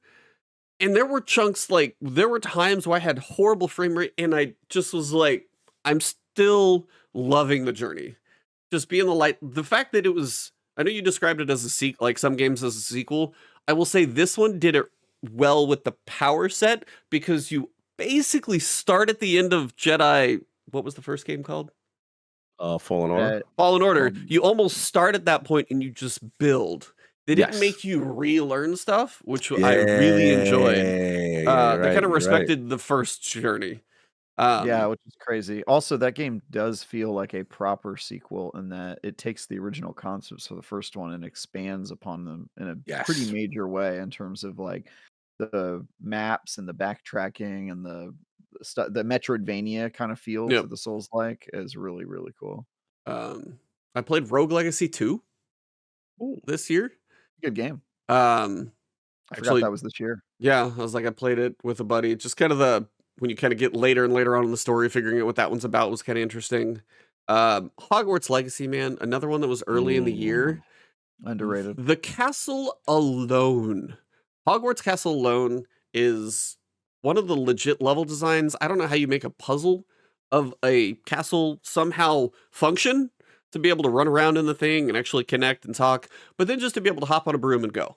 And I was just, to me, that was, it's your little Harry Potter adventure, and you actually get to go do it. The quests are cool. The combat actually had a little more, train back different spells that you're using and stuff. I really enjoyed that one, and if there ever is a sequel to that, for one, I just hope there's Quidditch in it, because I feel like that's the one thing it's majorly lacking.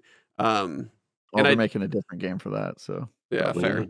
but like just I feel like that was one that I had low expectations. And you would Mhm. watch the preview and it's like 30 minutes long and they show all these systems.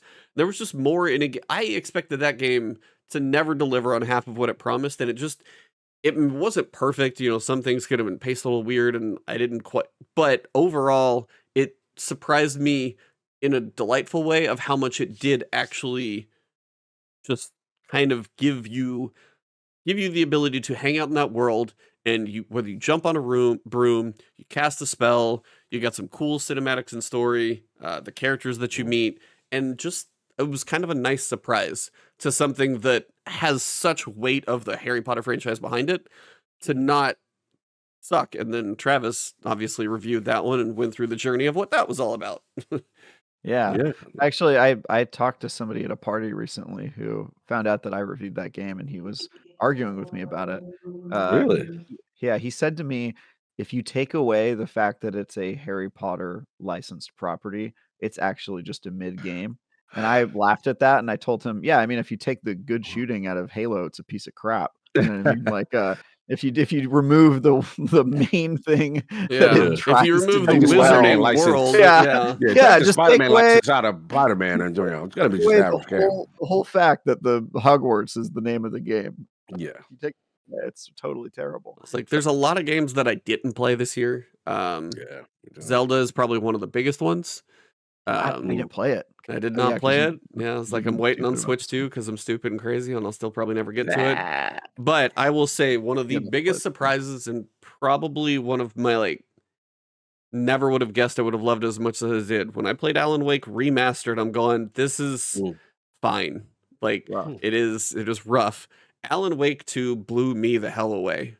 Nice. Absolutely did. Between the Just so you graphical know, that's how we all felt when Alan Wake 1 came out. I know you'll never get to experience No, that, but when that's Alan Wake fair. 1 came out, That's a it good was point. like it felt like Alan Wake 2 Wake does 2 now to does me. now. It's like That's it fair. was on my top 10 games for so long. I Yeah. love that game. Between the musical number, which everybody now knows about, so I'm not really spoiling, that was actually in the Game Awards. And I will say, Sam Lake being a director of a game, but the fact that he was on stage in the Game Awards, he looked like he was having the time of his life because he was grinning ear to ear while dancing. Yes, that man Love Shaw. that one. That man Shaw. But the way that they did the audio design in that game, it's still one of the early chapters that you're working with Alan when you walk through a train car and you're just like, get me the hell out of here because of how it sounds. There's a moment in there that the audio design is done so well. Every little whisper of Alan, every one of those is just like slightly unsettling the whole way through the game. And just if you could Great run that game. thing on probably a 5090 with path traced ray tracing and whatever the next, it is going to be an absolutely gorgeous game as you know more and more people get to experience ray tracing and all that stuff. And just the There's facial a great detail. story first game that doesn't waste your time. Like Alan Wake 2. It's very concise. Like every chapter has an important story beat or revelation or twist or setup. And so you never feel like it's stagnant or you're just kind of like spending time walking through halls shooting things. You're always learning something. I love the pacing in that game. Yeah. But yeah, that was probably one of my biggest surprises was Alan Wake 2 from Alan Wake 1 being as the remaster was probably something I played last year, maybe, or the year before. It wasn't that far I ago. remember you were struggling with it and I was like, yeah, it does combat does not age well. I still No. love that story, but the combat is so bad. Combat's it's like rough in that one. distracting. And that was the thing. The combat in this one, I mean, I played on mouse and keyboard so I could shoot straight, but I mean, the combat in this one for a survival horror felt about right. Never too hurting for ammo, but you mean you got to be kind of accurate with your shots. A couple of the bosses were legit, but overall, just I'm glad it got some of the accolades that it did. And then my other big one that I haven't played, the fact that one of my friends, I don't even know if he listens, but like one of my close real life friends, he plays a lot of like Call of Duty and stuff. He'll just do sometimes what you do, Cog. If he tries something, doesn't love it, just drops it, just doesn't want to like put his time into something that just doesn't click to him, which is a shame on some stuff, but hey, have fun with what you're gonna have fun with. He picked up Baldur's Gate and he had started it recently. And I was talking to him this weekend, and he just basically said, weirdest thing happened. We were sitting at camp, and then all of a sudden, the devil comes up, talks to one guy, takes him, and all of a sudden he's looking like he's got horns now. It's like, I don't even know what happened. He's not somebody who cares about dialogue. He will skip over cutscenes, and he's sitting there thinking about every dialogue choice to make. Oh, wow. And it's just the fact that, like, Baldur's Gate would be 150 hours for me is the hard part, because I know I would want to do that journey. It's one of those I almost feel like I want to schedule a streaming day for Baldur's Gate, Monday for a few hours every week just to work through it, because it's something I feel like I have to experience. Yeah, you got to get to it. You got to get to it. I wanted to add one thing. I'm going to kill myself. I forget. I'm an idiot. Hi-Fi Rush. I forgot it came out there. I'm forgetting it again. This year's been so crazy. Yep. Yeah, I'm like, I forgot it. Oh my God. That game really impressed me. I didn't see that one coming. I thought that as a person who was like, I don't know how I'm going to feel about a rhythm game, so to speak, or a timing combat, so to speak, kind of thing. That thing really nailed it. I felt like the music choices were outstanding. The boss fights were amazing. I remember the Corsica fight was the one with the Corsica, and the wolf was classic. I love those ones.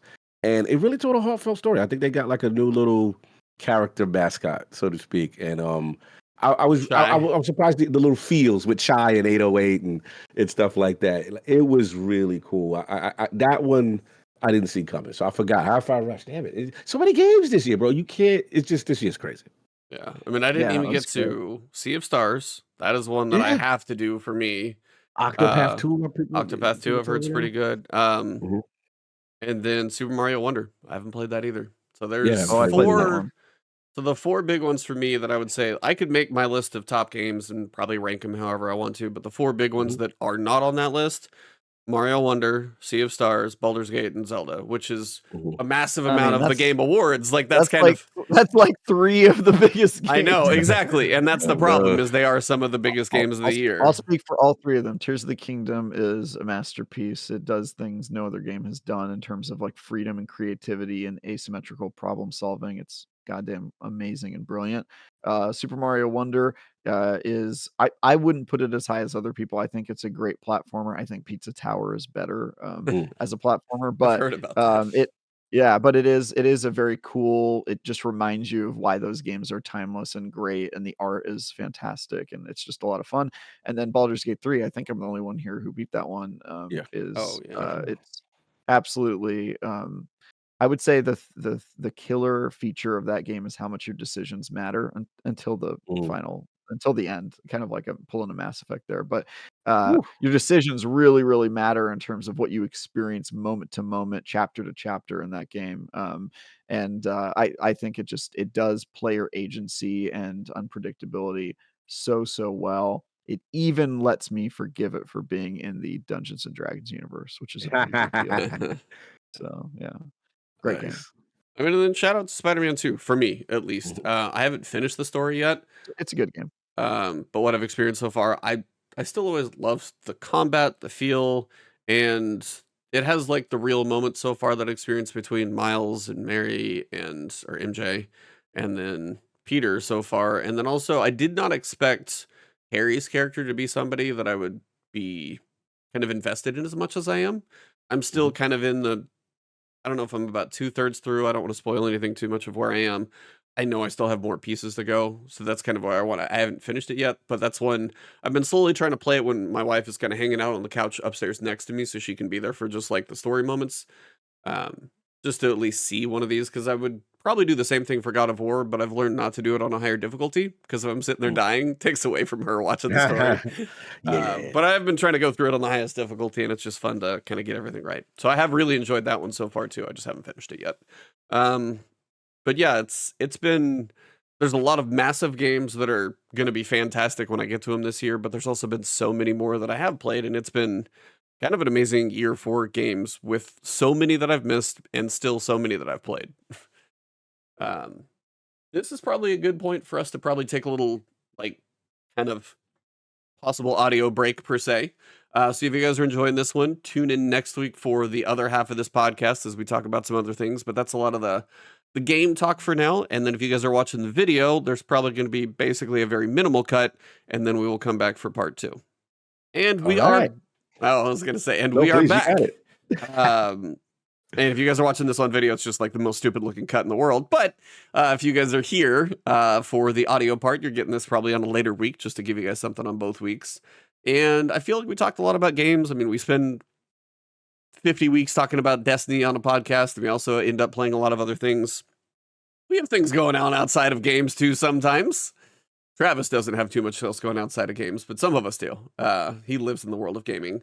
But we just kind of wanted to, like how I was asking topics and questions for each other, because we did one of these of just like getting to know each other last year a little bit, or just letting you guys get to know us, because we know ourselves pretty well. But just some non-game related discussion. So this is a point where it kind of opens up to what random question, because if you guys listen to the Morley interview, if you haven't, by the way, please go listen to that.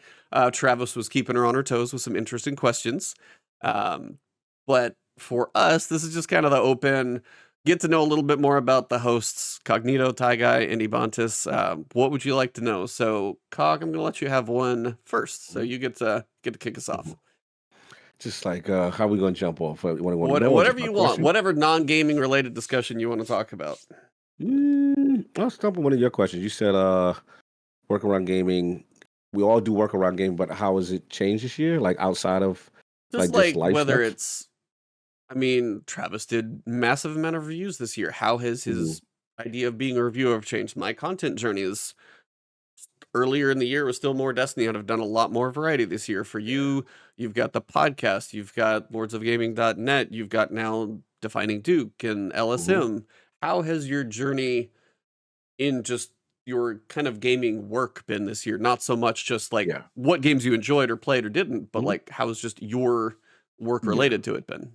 I think for me, it's been a lot of more collaborative stuff this year. I know it's funny we're doing this. Is now I'm getting into this talking about non-gaming stuff with Colin a lot. We started Constellation over at LSM, and it's a fun show because basically it's Those are totally you never know what you're gonna get. I love it's you a great never show. know what you're gonna What is get. So basically, how it is, Trav, you say, okay, we all bring a random topic to the table, and it's not game related, right? It could be anything in life, and some of the stories, like phobias, just any subject you can think about, we talk about. I brought one to the table about sportsmanship and like in terms of like how do you handle, if you're friends with someone and they get an opportunity that you kind of wanted and kind of thing, or other people like Dagan will bring different things to the table, Colin will bring different things to the table, and it's just about different points in our life or just random subjects. How do you feel about it? How do you deal with it? And it's very free flowing, and I actually ended up loving the show. I was like, it ends up being like 3.5 hours because we just all go off on tangents. They're not short, but yeah. They're not short. But it was one I had with Jaffe, and we were bonding over stuff. And like I said, I think that adding more collaborations has been a big part of my year. Travel's still a big part of it. I tell people all the time, don't get me wrong, I love podcasting and people love me for podcasting, but my favorite thing is actually interviewing developers. I love going to the ground floor, getting to hear the album before it hits the streets, so to speak. Seeing the thing that they've been working on secretly for all these years and getting the first time to kind of take a look at it and see what their vision is. I'm really passionate about that stuff. As far as like this year, next year in 2024. Fingers crossed. The Lord's hope to get to Tokyo Game Show. We want to try to do that for the first time. Awesome. First of all, I've never been to Tokyo. Like that's always been a dream. If you've never been to Tokyo, I don't recommend going to the Tokyo Game Show. If you don't know the area where that convention center is, but it's like far enough away from proper Tokyo to actually make it so that you have to stay extra days if you want to actually see the city. So that's what we're gonna have to do. Yeah, it's kind of like just hanging out in a corporate parking lot. It's like a corporate. What are those things called? Corporate parks. That's kind of what it reminds me of. Like you're in, No, you're right. You're right. Someone gave us that exact experience that it's not really close, and you're gonna have to just book some extra time to actually go and be in the city. That's what they said. So that is the plan. We'll see. Hopefully, knock on wood, it comes and goes down. What else? As far as things have changed, just look. It's IOP has been fun. It's just seeing the growth of everybody and how we kind of took this thing from nothing to something that is at least respected, and at the same time celebrating, developers, content creators, and things of that nature. So for me, it's nothing too much has changed. It's just that responsibilities have gotten bigger. More things to account for, and thinking big picture stuff, long tail stuff. Where do we go? 2-3 years from now? How do we try to make this something even bigger as an LLC and stuff like that? And opportunities that presented themselves that has been really cool. And learning to grow in the space. So that's pretty much that as far as ILP. Duke has been a blast. I love doing that with Maddie. We have a great chemistry. Shout out to the cops. They agree. Yeah, blowing they it up. definitely agree with the You know what's chemistry. funny is I can hear the cops from where I'm sitting right now too, and so I thought it was me for a second, and I was like, "No, that's coming out of here. What the Yeah. heck?" So it They're was they're like hearing it very both excited. sides. Very excited about the finally Duke. But yeah, now see, me and him kind of continue our What if journey and get. what if that's how E found out we were in the same house? Like he hears it from both of our mics, and then we're just like, Like, wait a minute. we like look over at each other like, oh, He found out. It was crazy. We've I've been met you guys. roommates for 6 months. E. 6 months. Doing a podcast literally right next to each other. Yeah, Like, Yeah, I see how man. it is. Okay.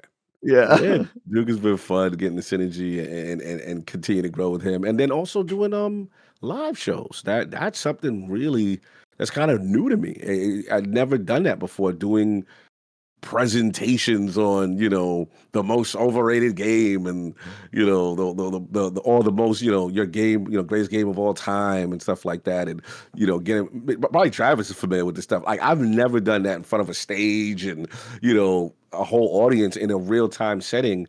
And I did enjoy it, though. I did enjoy it. Once you get over the little butterflies initially of a live crowd waiting to hear you speak, you know what I'm saying? I have to admit, like, it was fun to get the reaction. That my overrated game of all time was Madden, so I was like trashing how like redundant and copy paste Madden is, and how NFL 2K from Sega, that when it came out, was still eating their lunch, and it was just cool just to have those interactions. So that's it. And then of course, Last Word. Last Word has been so much fun because at the end of the day, it's like, one, talking about this game objectively that we've been playing and love for a long time. Two, I think Travis brings an excellent dimension as far as the other side, as far as, even though we disagree sometimes, but I obviously bring, yeah, stop saying, yeah, you do bring a great dimension to the show because you provide balance. And I think that's, as a Destiny hardcore person who loves the game, sometimes you have to hear the other side and the reality of what's going on here, and the true feeling of like, kind of like the pulse of what's going on as far as the game state. And we learned a lot. We learned a lot, boy. Oh boy. I mean, the Life Force situation was just mind blowing to me, how much they had lost their way. That was a shock to me. I didn't see that, especially that was my biggest surprise, especially coming after Witch Queen, because I was just like, man, there's no way you don't keep that momentum. You Right. got the formula now, right? And it's just like, what? And then I'll never forget the episode Travis came in, was like, guys, I don't know. And I'm like, what are you talking about? You don't know what you're talking about. And I'm like, because I was still in that emotional state of like, there's no way. They figured it out now. They've got the blueprint. Well, and even And before launch, it was like we're coming off a Seraph, yeah, which was leading so into it well. bro, it was the highest of highs. I'm like, again, in my mind, there's no way. And to hear that sobering reality of what the hell happened, and then I had to hear numerous weeks of "I told you so," Travis, and I'm like, God, Look, damn, it's right again.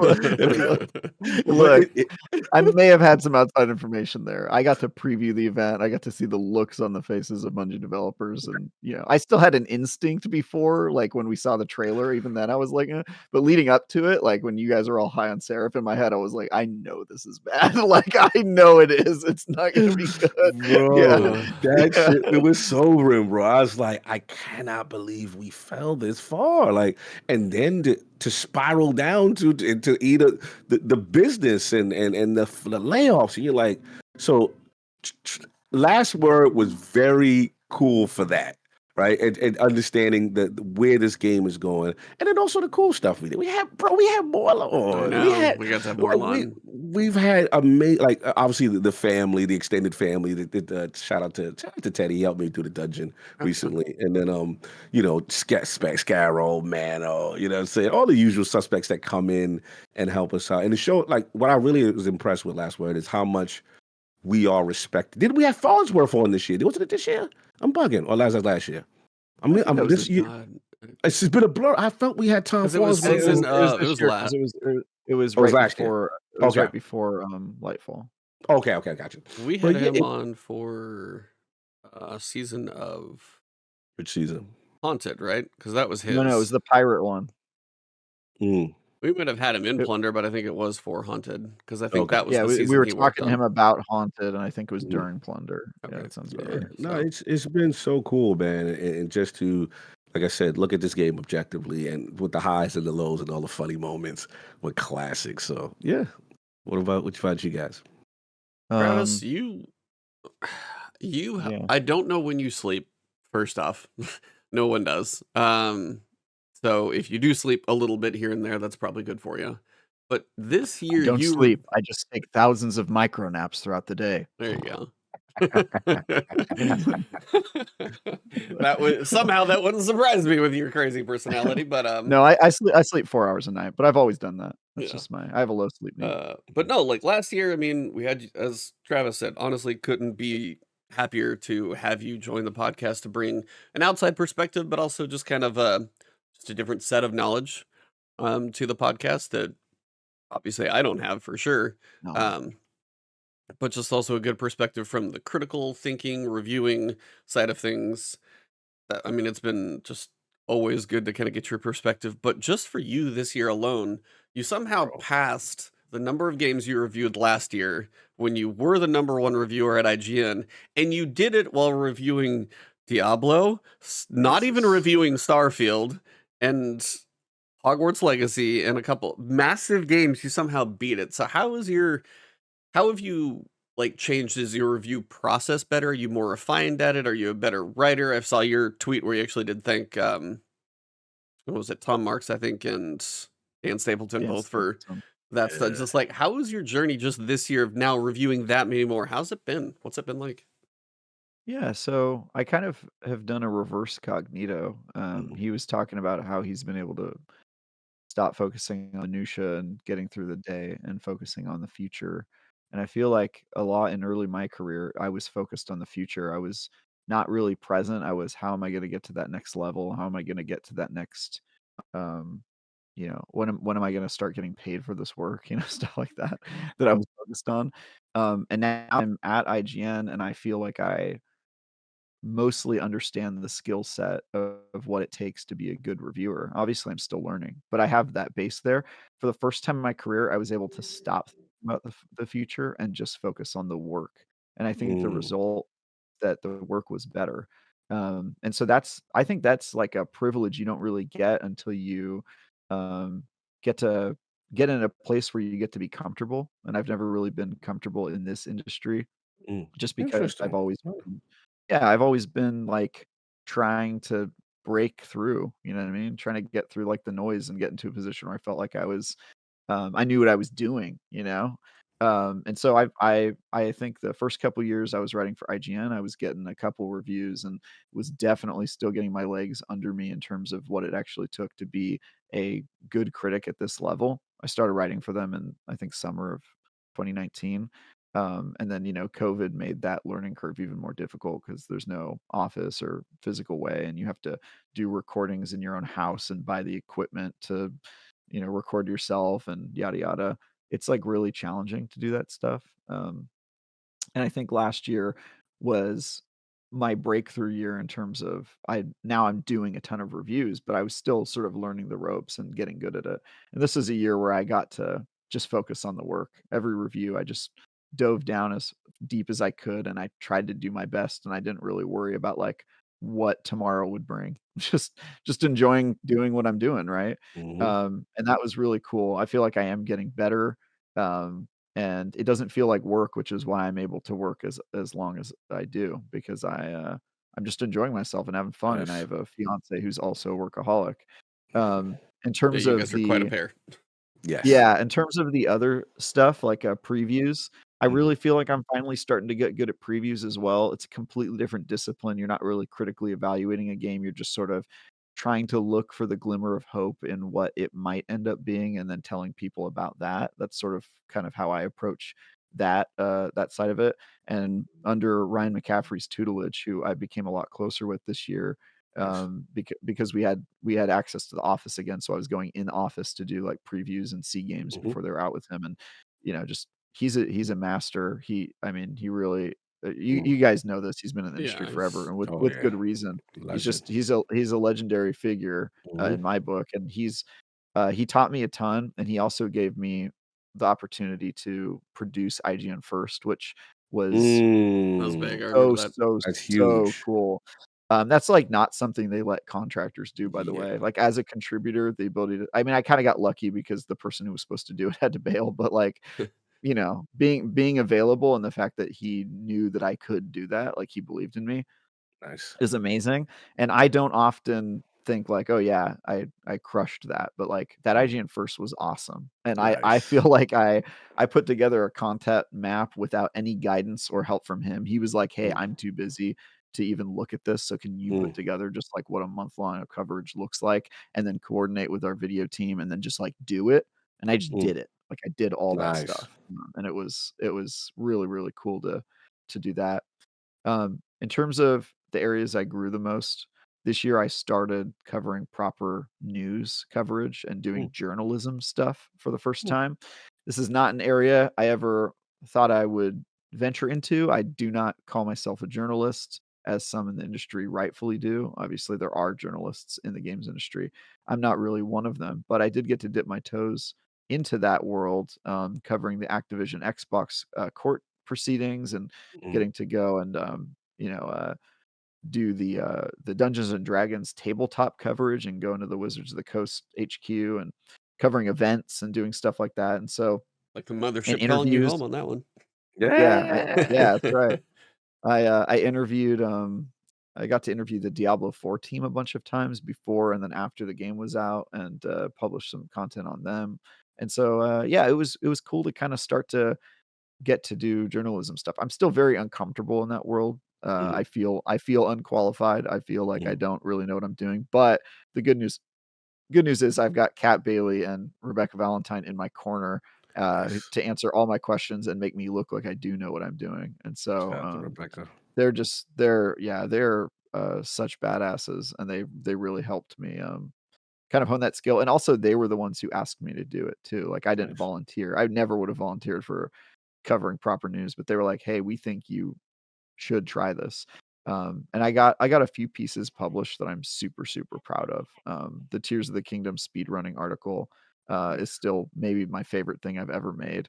Mm. And then I got to do a piece about the Remnant 2 secret archetype that could only be unlocked by data Yeah, mining, which was that's really still a was crazy just thing that they did. just That's such a cool so little bananas. thing that I just got to write about. So, I've kind of developed a love of, like, the fringes of the games industry, like, talking Mhm. to that group of speedrunners and interviewing that group and seeing how passionate and weird they were, was just really cool. So, yeah, it's been a really, really fun year for me, um, professionally and the stuff I've been able to do. And yeah, and then also the podcast stuff, whether it's Bitcast or here, I feel like I'm more comfortable with it. I'm starting to get less. I used to when you guys first had me on, I treated it like it was stand up. I would try to like I'd try to show up and be like, "Hey guys, let's make some jokes." And now I'm a little more chill. I'm trying to Mm. be okay with it not being just a performance art every episode. So yeah, it's been fun. Um, yeah, Cool. I had a great year, man. No, you It's did, been man. good. Yeah, you You absolutely definitely did. crushed it this year, man. Mhm. How about E, you, how E? was your year? What's your year looking like? You had some pretty big life changes this year, yeah? Mhm. I mean, just in the world of kind of doing the work that I've been working on doing this year, I mean, I go look back and I would probably, if I would guess, have to think that I have more views on videos that are non-Destiny related than Mm. Destiny related. If I did the math, it probably is. I mean, I have two of my top three videos that I've ever done have been this year. And they were not Destiny. So we had Starfield tips video, Mm. Diablo tips video, and then Wow. Remnant is number 5. Wow. Um, so those alone, Shipbuilding Guide was up there at 200K. Liza P still got about 150. All of those were huge. Had one of my biggest months on YouTube that I've ever had this year.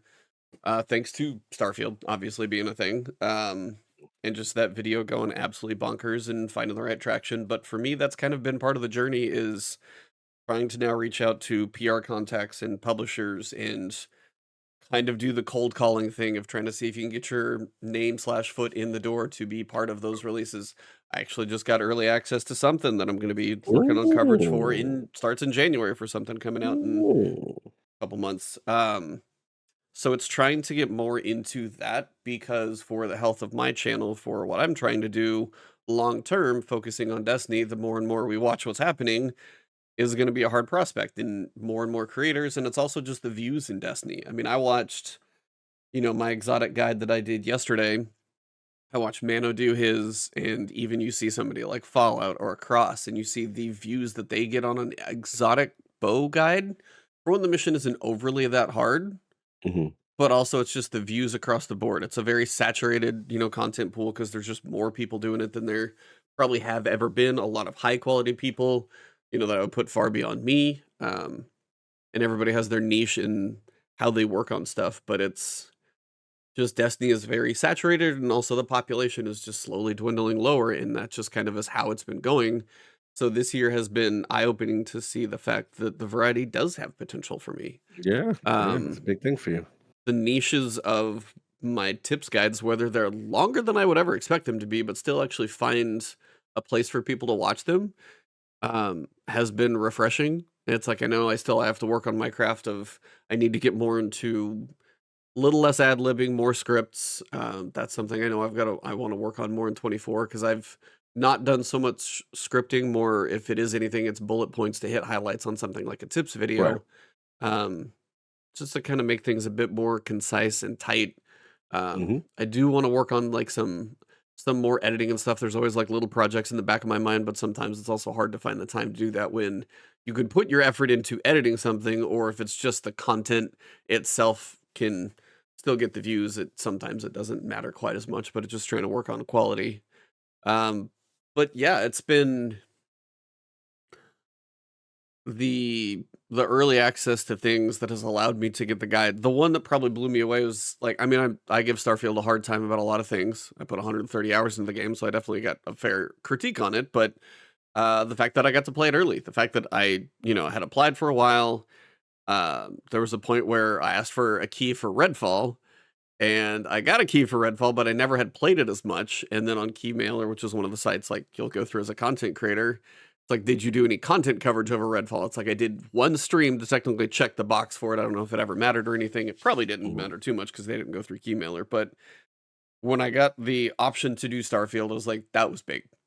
For me, at least at my scale, it still feels like I have a long ways to go to get into those things. I would like to get into doing more reviews. Did a couple, but would like to do more, even though that's not so much my thing. I mean, you see the Skillups, you see the Maddies, you see Nick Baldino, and plenty of those. It is fun to do. And I mean, we're sitting here on a podcast with Travis, who's masterful at reviews. From a very please go on. But it's your perspective, whether it's let him speak. But it's when I was listening to you on Bitcast, and I think there were certain times when you're defending how a review should be viewed, which you're always very logical in how that should be done. The perspective you're coming from, not taking money into it, and just looking at a review as just a review of a game, not taking a bunch of extraneous factors into what it is you're playing. Is the game fun? Is it enjoyable? Not how much it costs, how big is the studio, how many employees were involved, what systems it's on. None of that crap matters. And I always appreciate how you come back to just the purity of a review. Good, bad, or otherwise, what is what you played? And I think that's one of those things a lot of people sometimes need to remember when they're thinking about what is something scored, or why it is scored, or what about this other thing, or this, that. No. Why is he giving it this score? And if you read and you listen to what you have said in your reviews, you do an excellent job of explaining why.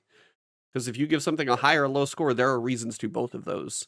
So just even being around you and watching your reviews, even if they are punny at times, which is always great when you find the little ways to get them in there. Or if they spend 3 paragraphs talking about how I want to have sex with lizards. I That don't know was if you funny. guys, That I don't know if you guys that one saw was that. definitely funny. But yeah, it was very refreshing for me to play Remnant, Starfield, Alan Wake in your own bubble. And I think for me, that is something I haven't really had much of an access to before, because typically when I get to stuff, it is long after I've seen reviews, thoughts, people discuss it on podcasts and other things. I'm not spending my time in my head about what do I think about this, because I don't know what anybody else thinks about this because nothing's public. And that's been a fun perspective to have, but also a challenge, because you kind of have to tackle things in a bit of a different way. Because you can say, hey, this kind of sounds like this other thing that I heard, but you don't have that perspective. So you have to really think about, what am I liking or disliking about this, and kind of be worried. Because when I was going through Starfield in those first 15 to 20 hours, I'm sitting there scratching my head going, one of the biggest releases of the entire year, a giant Bethesda game for Xbox that I was lucky enough to get a code to. In my head, I'm giving it a Like, 6 right I ain't now. feeling this. Like, I'm like, it's a 6. And I'm like, that sounds terrifying. And then it's like, it went through the roller coaster of scores, but that's something that I have had to kind of come to grasps with. Like, when I did Remnant, I'm going through, like, this is 8, maybe pushing up to a 9. It ended up landing on a 9 because you go through and the multiple runs, and when you see the 2 different stories and the combat and just the weapons, and I think they nailed what they were doing. I mean, for me, I don't know if I would give it. I'm still so on the fence to think if I would give Cocoon a 10, but man, it's damn close. It would be really, really close, because when I finished that game, I was like, damn, that was just damn near perfect. And I mean, the masterpiece is the right word for it because of what it was doing. Puzzle game, right depth, right length, that kind of thing. And that's when, so I'm trying to get a little more, take out a page out of Travis's book. I'm a little more analytical, understanding of, why I think what I'm thinking, how I'm going through, and trying to bring that to, whether it's, a tips guide that's beneficial for what did I experience as I went through this game that I might have loved knowing early on. And that's what some of those have come from. But also to get to reviews and other things. What I'm going to get a chance to preview is, as Travis said, that's going to be kind of a different perspective, because Travis said it right. It's not critiquing the game. It's looking for what might be there. And it is going to be kind of an interesting one. That'll be early January when I work on that one. So I've got a couple weeks, but trying to get more into, it's an industry that if anybody's around me in real life, I still end up talking about games a lot, and that may bug some people, but it's just something I really enjoy getting into and more. And whether it's later in life that I'm getting into it, I'm having a lot of fun in what I'm doing. And the fact that this year gives me hope that there's still more future of variety and stuff. I don't think I'll ever be up to the world of like Travis's or an IGN or a Skill Up's, like the big level of reviewer, but it's like, You can't. You're one person. well, that's kind of the thing. I'm not going to be like an IGN, but even to like do a review, say for an outlet or something like that would be kind of a hope. But, or even for me, it's just the idea of trying to work on that part of the craft, but also trying to expand what I cover and how I cover it. Because when I've covered Destiny for so long, you're very comfortable with something that you've played for so long, because anything new that comes out isn't really going to break the bank per se. You just know, most of it. You got to figure out what changed recently, but a lot of the surrounding areas. A lot of the newer games, I mean, as Travis knows, you get a new game, and whether you put 100 hours into something so you can have an intelligent discussion about it, because it is brand new. You got to know what you're talking about. And I feel like for me, it's harder, and has been, to talk about other games that I don't know as well. And that's why it's always kind of hard for me to trust myself to even hit publish or go down the idea of making a video, because sometimes I don't feel like I have all the right answers or know everything to be able to speak intelligently about something. Right. And I've played Destiny long enough where I feel comfortable. I'm not like, I don't know every nuance of every gun's barrel length and all that random crap, but True. so you give your perspective on it from that different thing, right? From a new player to the space, right? Yeah. Or you can give your own little twisted and unique perspective in that respect, as opposed to like I'm this hardcore person that has to know every single aspect about the space. I will say this, when I first met YouTubers and Twitch people and I heard the term variety streamer, my brain was extremely confused, because I said, wait, there are people who only play one game? That seems unnatural.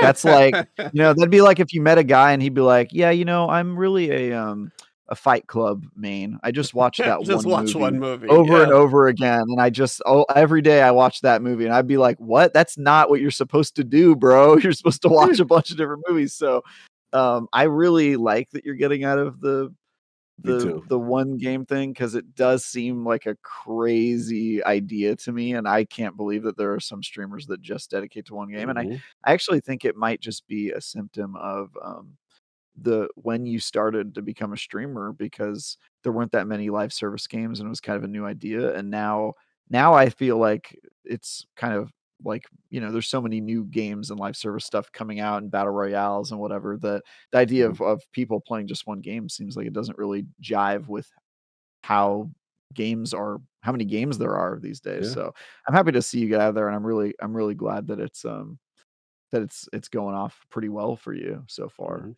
Yeah, Yeah, it's like And it, it's it can only expand your audience, right? I mean, yeah. yeah. there's a lot more people not playing Destiny than there are people playing Destiny. And that's So the hard thing too, is the YouTube algorithm is trying to understand that whole mess of things Yeah. of, do I stay in, like, is it the guides, or it's like, then do you get reviews out there? It's like, do I do multiple channels in this coming year for other things? And that's kind of the big debate of, Oh yeah. how do you manage the YouTube piece of it? Because, Mhm. Algorithm wants to if penalize. if Yeah. the 25 tips is a reasonable series for my channel, and that seems to be okay with the YouTube algorithm to say, hey, it's a beginner's guide, but it's something else. So we're going to shift your audience over here where it's gamers looking for guides, but it's a different guide as opposed to a guide for Destiny. But then if I do a review and it tanks, then that's kind of a different piece. So it's trying to figure that piece out. And then also, that's probably my biggest challenge in the year ahead, is trying to understand. That's the thing too. You can now co-stream on Twitch and YouTube, but Mhm. for a lot of people, it's not beneficial. Mm. Because the idea that if somebody subscribes to your channel for a guide or whatever else, they may not be subscribing to you for streams. One of the Mm. couple of streams I did, my subscribers went down. Mm. You lose a chunk of subscribers when you Oh stream. wow. So it's trying to understand that. And I've seen that feedback in multiple places about how that has been, where some people do have success, or if they've gone full YouTube, they do it in a different way.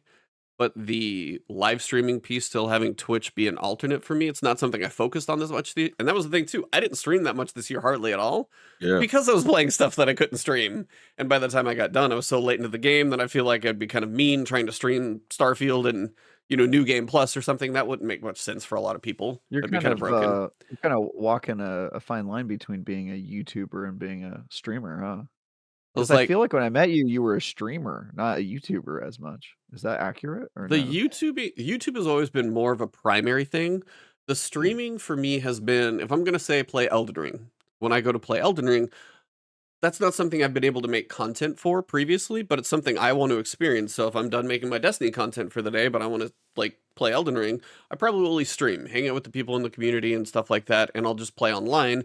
And if people come hang out, cool. It's been a bonus, and it's been an outlet for variety where some people will still come over and hang out and do that type of thing. YouTube has still been generally the primary focus, but there are times where because it's always kind of the idea for me as a content creator, if I'm not doing something that's either for a channel or streaming or making a video or something, it's really hard to find a game that I just sit there and play for me completely without doing something with it. And that's kind of where the streaming helps, where if like I just want to play Zelda for 100 hours on when I get a Switch 2, I might stream that while I'm working on YouTube coverage for something, and they don't clash. It's not like I'm streaming Zelda on my YouTube channel and just killing my algorithm while trying to put out, content for a brand new game I'm covering. That's where the division between the two channels helps. But it's also been, I have neglected Twitch a pretty good amount this year because Yeah. it's been more, it's nice that I can put the podcast on both, so it's nice to send it back the other direction, because that's kind of the one stream we do on there. But that's kind of been my weird piece of trying a couple streams. I mean, Dado did the same thing. You can go look back through his community posts, and he did the experiment, and honestly, for him, the co-streaming is not something he's going to keep doing, because he Mhm. tried it too, and he has like an alternate channel where he will put live streams and stuff like that. So it's that kind of experiment for what comes next for me. As Destiny, I mean, that's the 6 months right now. We're going to finish the story in a few weeks. We're going to have not a whole lot going on for a good bit. Then we're going to have the Into the Light, which is going to be pretty light. So there's going to be a good 6 months at the start of the year where there's not going to be a lot of Destiny going on. So that's going to be where this year has worked well to hopefully give me stuff to work on for this delay and hopefully see how everything goes. But it's gonna be an experiment for a year, that's for sure. Yeah, you just got to pay attention. Yeah, that's the thing with content creation, right? Seeing how you balance that, being covering one game versus being a quote unquote variety streamer, and then also I know some people have even talked about, they make another channel for certain things or what have Yep. you. Like there's so many things to it, so it's such a that's one thing I have to admit. Like it's tough. It's tough. We took some advice from some people this year. We had to make some changes to how much variety content we had on our channel because some people. What happens is the algorithm sometimes wants to penalize you for being diverse because the algorithm's like, oh, we know you as this. Yep. You're the live streaming, long form 4-hour podcast. What the hell is this other thing you're doing? Kind of thing. It's very strange. So I definitely hear you on that. But yeah, I think you got to go for it, man. I think you got to go for it. I mean, the obvious thing is based on the uncertain future Yeah, of Destiny long absolutely. term, right? Not saying it's going to definitely crash and burn, but you got to protect yourself as well, and then follow other things that you're interested in. It seems that I have to admit, this year I've seen you bond with Travis in the sense of how much you really love the review process and getting a game, and then seeing you get codes and cover something ahead is that's kind of cool to see. Even the Forza That's Motorsport yeah. and a lot of other different variety games. So you're calling, you never know, man. Calling could be, want to do these reviews I'll be now, the 50-year-old game review. I will say, I mean, I'm on the upper end Yeah. ish, but for age-wise, like being 40, it's like I Hmm. turned 40 this year, past Hmm. 100,000 subscribers this year. It's like Hmm. doing that late in life is weird, but also it's one of those times where it's interesting to watch somebody like Maddie because Yeah. is he like mid-20s? Is that about right? Yeah. Not He's he's so yeah, he's young. Oh young. my I mean, he's goodness, so young. baby. Yeah. But for his success that he's had to at his Yeah. age, At his age, it's totally insane. different perspective versus I've been in the corporate environment and stuff like that Hmm. for 10 years and whether smaller companies or other things, having that perspective and now being very independent, you get to see a little bit more, but also going into it this late, you also know there's, a different perspective. But a lot of gaming started around as you and I were both growing up, and Travis is, Hmm. whether he's a little behind us, it's like the gaming is not going to stop. Gaming is one of the biggest Yeah. mediums out there, passing movies and music and all those Hmm. other things. I mean, you have a $2 billion budget on Grand Theft Auto 6, for example, or whatever stupid budget they Indie have. game. Indie game. Indie. Indie, yeah. Yeah, that'll be best indie. Right there next to like Sea of Stars and Yeah. and Grand Theft Auto 6.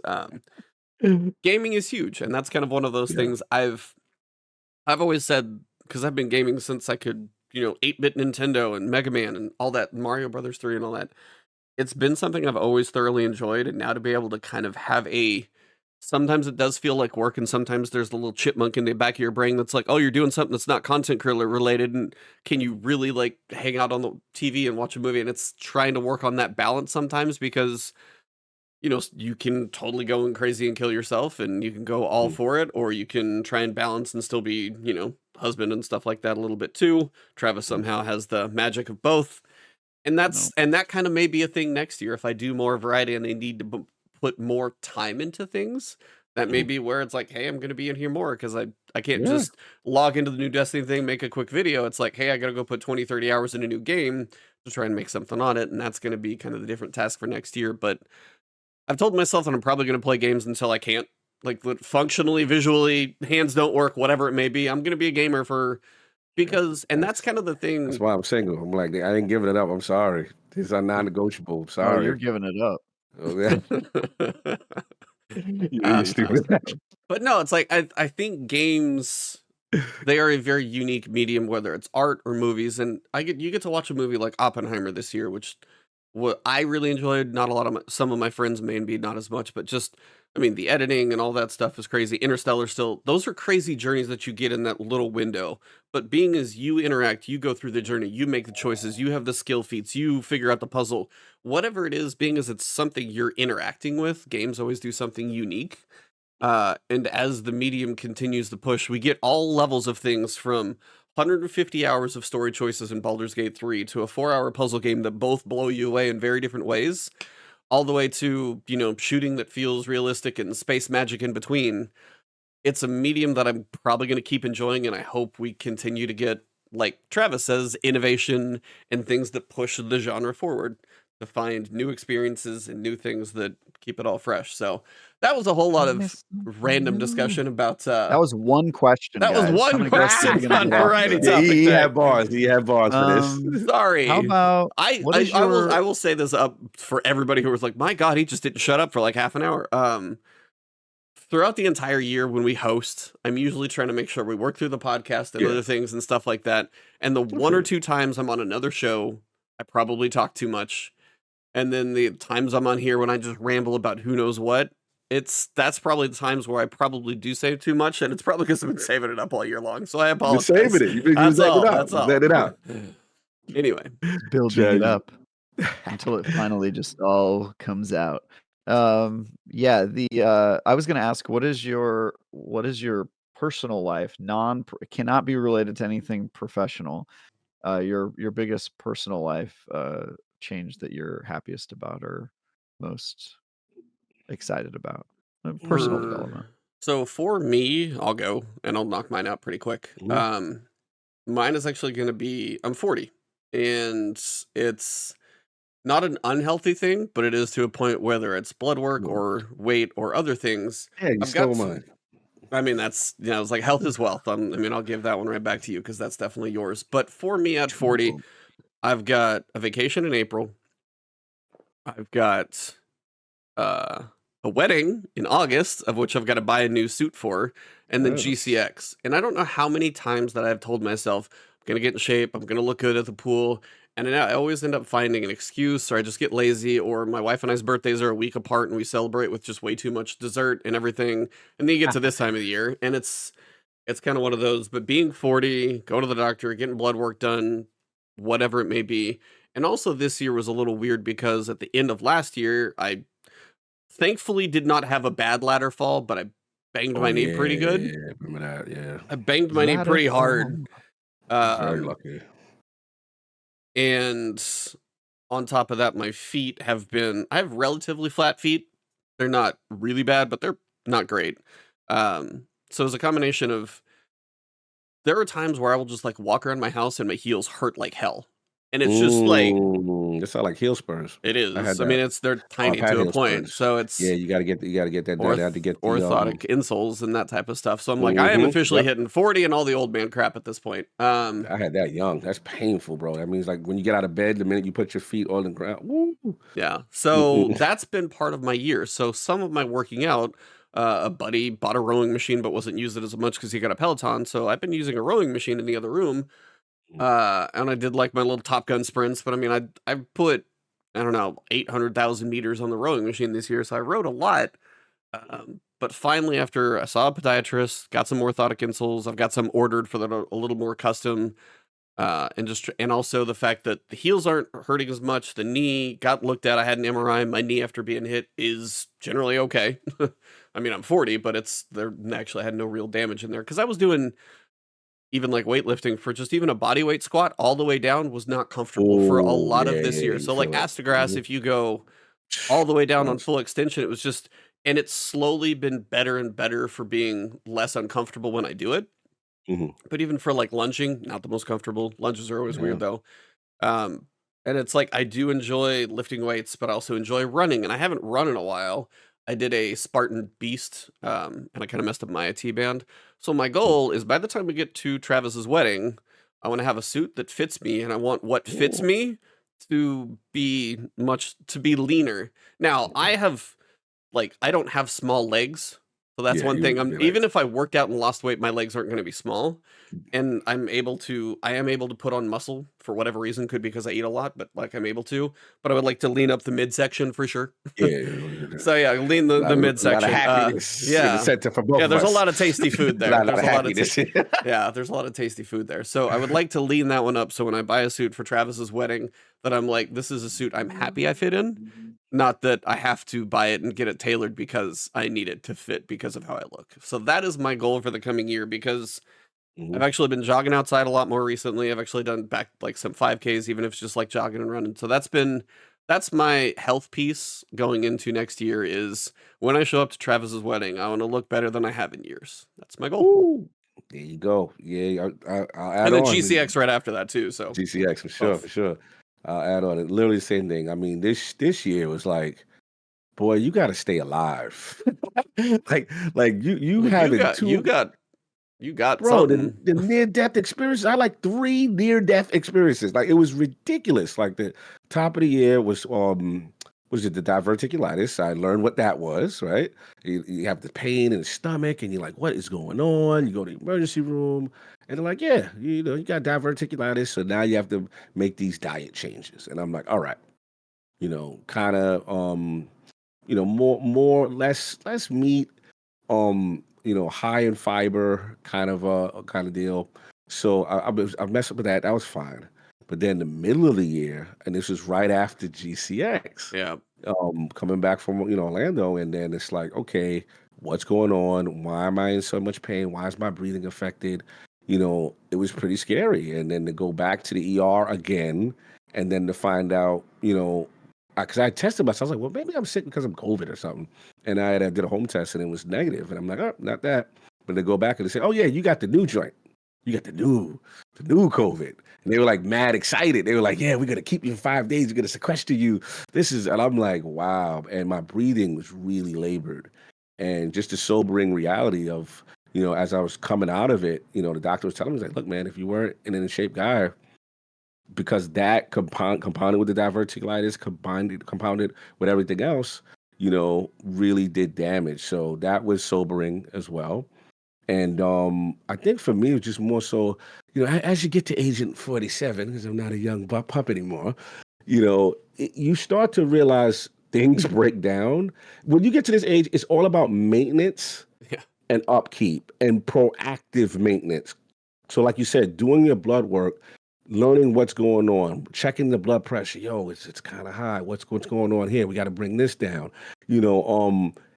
It's good while you have insurance to take advantage of these things, because the temptation is to put it off, and we're so busy, so much going on in life, to sit there and go to a doctor's visit when nothing's like imminently wrong is easy to be comfortable with. And we always tend to be reactionary, like, oh, now I have a problem. Now I'm going to go do something, right? So I've learned that. That's my main thing. And then for me, it's staying active. The sad part about remote work is just being stationary so long in front of the screen, so many hours sitting stationary, not doing anything. And I think, Travis, you said you run like crazy. So, for me, that's something that I struggle with. I didn't have the mental... It's discipline, because the one to sit there and be like, damn, I could easily just play games and chill. You know what I'm saying? You got to think, as opposed to say, get up, get on, do some treadmill, get out the house, walk. And this was one of the best investments, because I set my my smartwatch. So setting my little little walk goals, and then it tells me like, bro, you've been stationary too much. Let's go. Come on. I got and then mine set your step targets. I got mine just recently. My wife and I got one kind of for each other for Christmas, basically. But I have the one that I did not expect, because I was trying to figure out what face on, because I got an Apple Watch, because I was looking between them, and I was like, I'm already in the ecosystem for everything but my PC, so why not? The one that actually I'm surprised that I actually kind of got right on my face is sunset. Because it's like sunrise and sunset, because whether or not being kind of weird right now, it's all over in Texas, you never quite know, roll the dice. But if I look on there and I'm like, oh, it's 65, and I got like 45 minutes before sun actually goes down, I could go get a run in. Yeah. And that's lately with the orthotics and stuff like that. I'm like, so and this is like another piece of that journey of trying to do all that, track my sleep. My sinus, I had a sinus surgery earlier in the year, and between snoring and everything else, like deviated septum, had that fixed. My wife is always wondering, like, do you sleep well? Like, I sleep hard, but she never knew if I slept well or breathed well through the night. And then I get this, and she's like, oh, you seem to sleep fine. I do sleep like a rock, apparently. But oh, you're out. You're one of those that you go and you sleep, you're out. Yeah. Yeah. I had to get that septum thing, because another reason why I always say good is because a vicious snorer. Back in the day, boy, they was like, yo, bro, you gonna have to get your own room. Like, we can't deal with you. This is out of control. So luckily now with that, I've not been getting the best sleep. But yeah, I would just say maintenance, upkeep on that. And then again, the main thing now is in order for me to get in that mindset to run, music has been huge for me. Yeah. Video game stuff. I can see I put up on Twitter and stuff. And then actually, a little fresh little gear. I might throw on a little Niners tank top, and something you gotta feel good when you're out there. I gotta look good and feel good when I'm getting my little run on kind of thing. So that's been helping me keep my pace. But yeah, this was definitely an investment that I really helped motivate me to keep active a bit. But yeah, that's pretty much as far as what was the other question? I forgot. Was it goals for next year or something like that? No, Oh, it's that was the main thing. just what you're proud of that you got done this year Yeah, in I your think personal life. yeah, so staying alive. I was proud of staying alive Yeah. and fighting through that. And then changing my finding out about carbon monoxide and how quickly it can kill you. That was another one. What? Oh, you ain't know? So we I did mean, an I know it'll ILP. kill you, but what did you learn? Oh, bro, that was the ILP stream with Peter Moore. So I'm like, it's Peter Moore. I prepared. I'm like, this is the moment. So you want everything to go flow. So I never forget it. Like, this was luckily, this was towards the tail end of the interview, right? And he's wrapping up, and I start hearing beeping all throughout my the house. So I'm thinking smoke alarm. All right, go to smoke. Shut up, smoke alarm. And I run and come back. And then it just kept going off. So then that was the first warning sign. The second thing was my phone was blowing up. And I'm like, who is calling me from unknown numbers, right? So I'm like, this is, somebody. But doorbell's buzzing. I'm like, it's UPS. I'm like, y'all not messing up my Peter Moore moment. No. Right? I'm like, I'm in the zone. So something just made me check one last time. I saw a text. And it was like, hey, Cog, we're the tenants in the building. We've all evacuated. Just to let you know, there's a carbon monoxide warning in the building.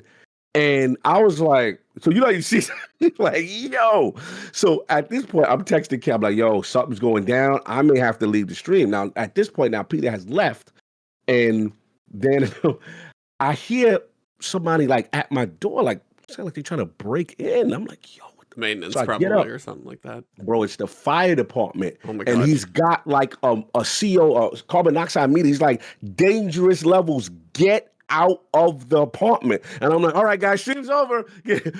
And I got it. So that was the other. I was on some Final Destination. Everything tried to get me out of here this year.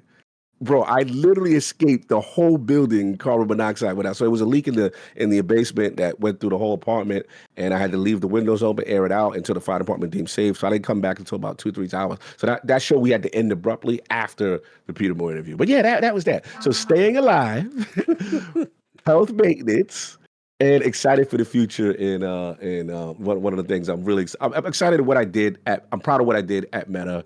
And I'm proud of, obviously one of the projects I worked on was bringing Game Pass streaming to VR. I was super proud of that. Super proud of Asgard's Wrath and that, working with the teams there. Super proud of Demio Battles, working with Resolution Studios on that. And yeah, man, look, I have no regrets, man. I as a person who never thought he'd be able to work in the industry on any level, I was proud of that. And I'm looking forward to the next chapter. So that's mine. Travis? Great. Yeah, I don't really have too much of a personal life, but I don't really have any health accomplishments. Still pretty bad.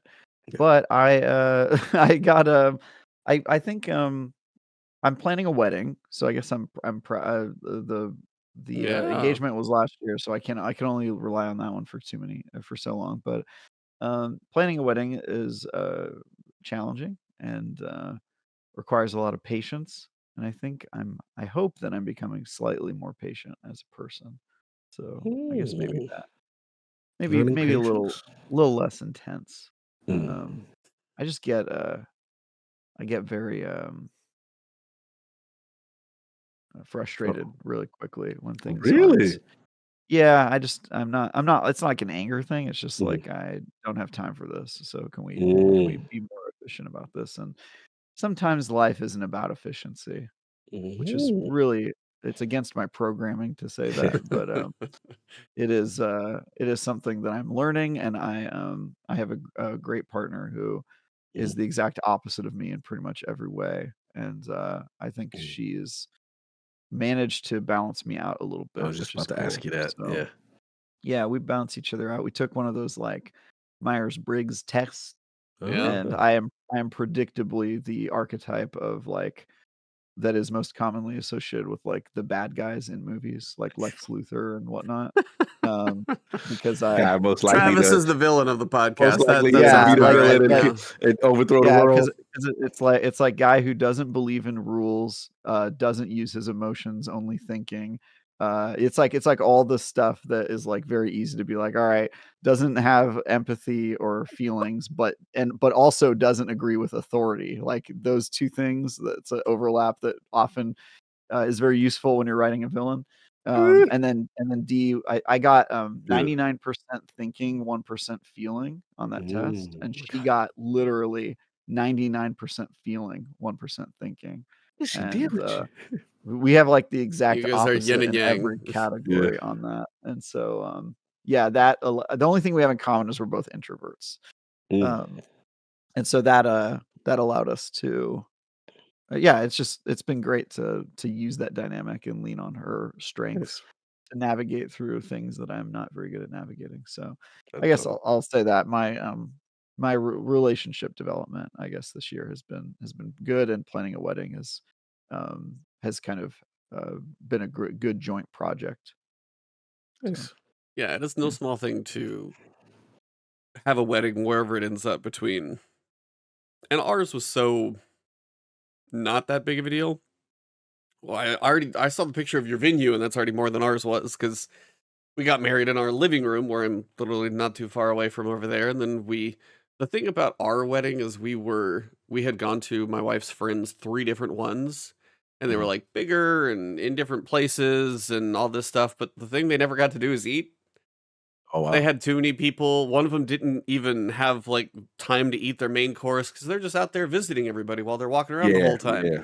We I had watched a their small college, one, and we went to a nice restaurant, and we got to enjoy our food. So that was my one thing. Nice. It's like, if you have something you want in your wedding, try and make sure it does work for you, because whether it's a good meal or you want good pictures or good meal, whatever, if there's like one big thing you guys are going for, try and make that one because you'll remember it.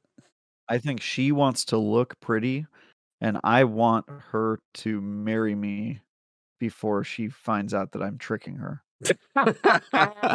That's the those are the They things, got lock in now. those are the things that we want. Yeah. Be no. like, all right, so now that you've announced it, it's official. All right, take the mask off. Here we go. That's it. Yeah. That's it. You with me now. That's it. You stuck. This is the world's most elaborate catfish.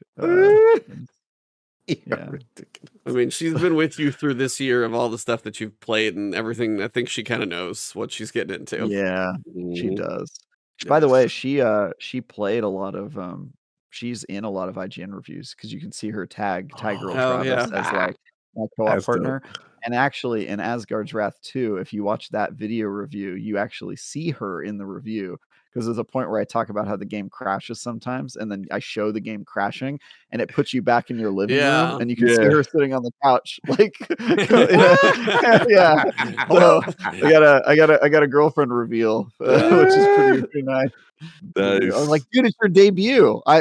You showed up on camera in an IGN video review before I did. Like, I've never shown up. And my it's own also in face. your first masterpiece. She is your That's right, masterpiece, dude. and she was in Yeah. your masterpiece. 10 out of Funny. 10. 10 out of 10 would marry again. Absolutely.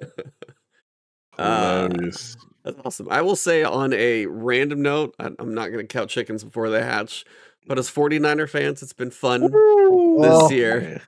Yes. yes. Because last year sucked in Mhm. the NFC Championship when we were down quarterbacks, and then all of a sudden Christian McCaffrey is trying to throw passes, and it's going, Yeah. this isn't a fair competition. This isn't even a game anymore. What is happening? Yeah. And then Mhm. people got rested. We had our bump in the road. Feels like they're hitting their stride again going into the playoffs, but now hopefully this time, knock on a lot of wood, that people stay healthy. Because that's the thing, I think the team is, if the team can stay healthy, it's exciting because Health is I wealth. yeah, for sure for that team it You seems already very know. crucial. I wanted to ask you guys if you were gonna Yeah. go have drinks or dinner, and maybe that's two different people, which person of the 49ers team would you like to hang out with? Mm. Which personality or which person? I'd probably say Brock. His story is just the ultimate, like, rags to riches to me. You know, this man was literally in the NFL draft the last person picked, which has a title for it called Mr. Irrelevant. Yep.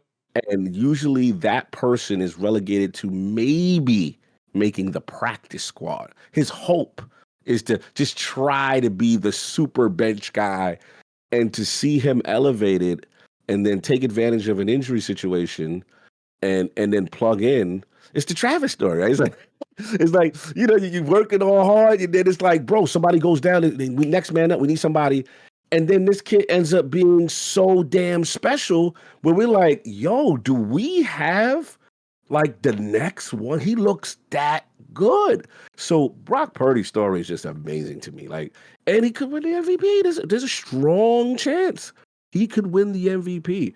It is amazing to see. So yeah, definitely Brock Purdy, small town kid. What is it? Arizona.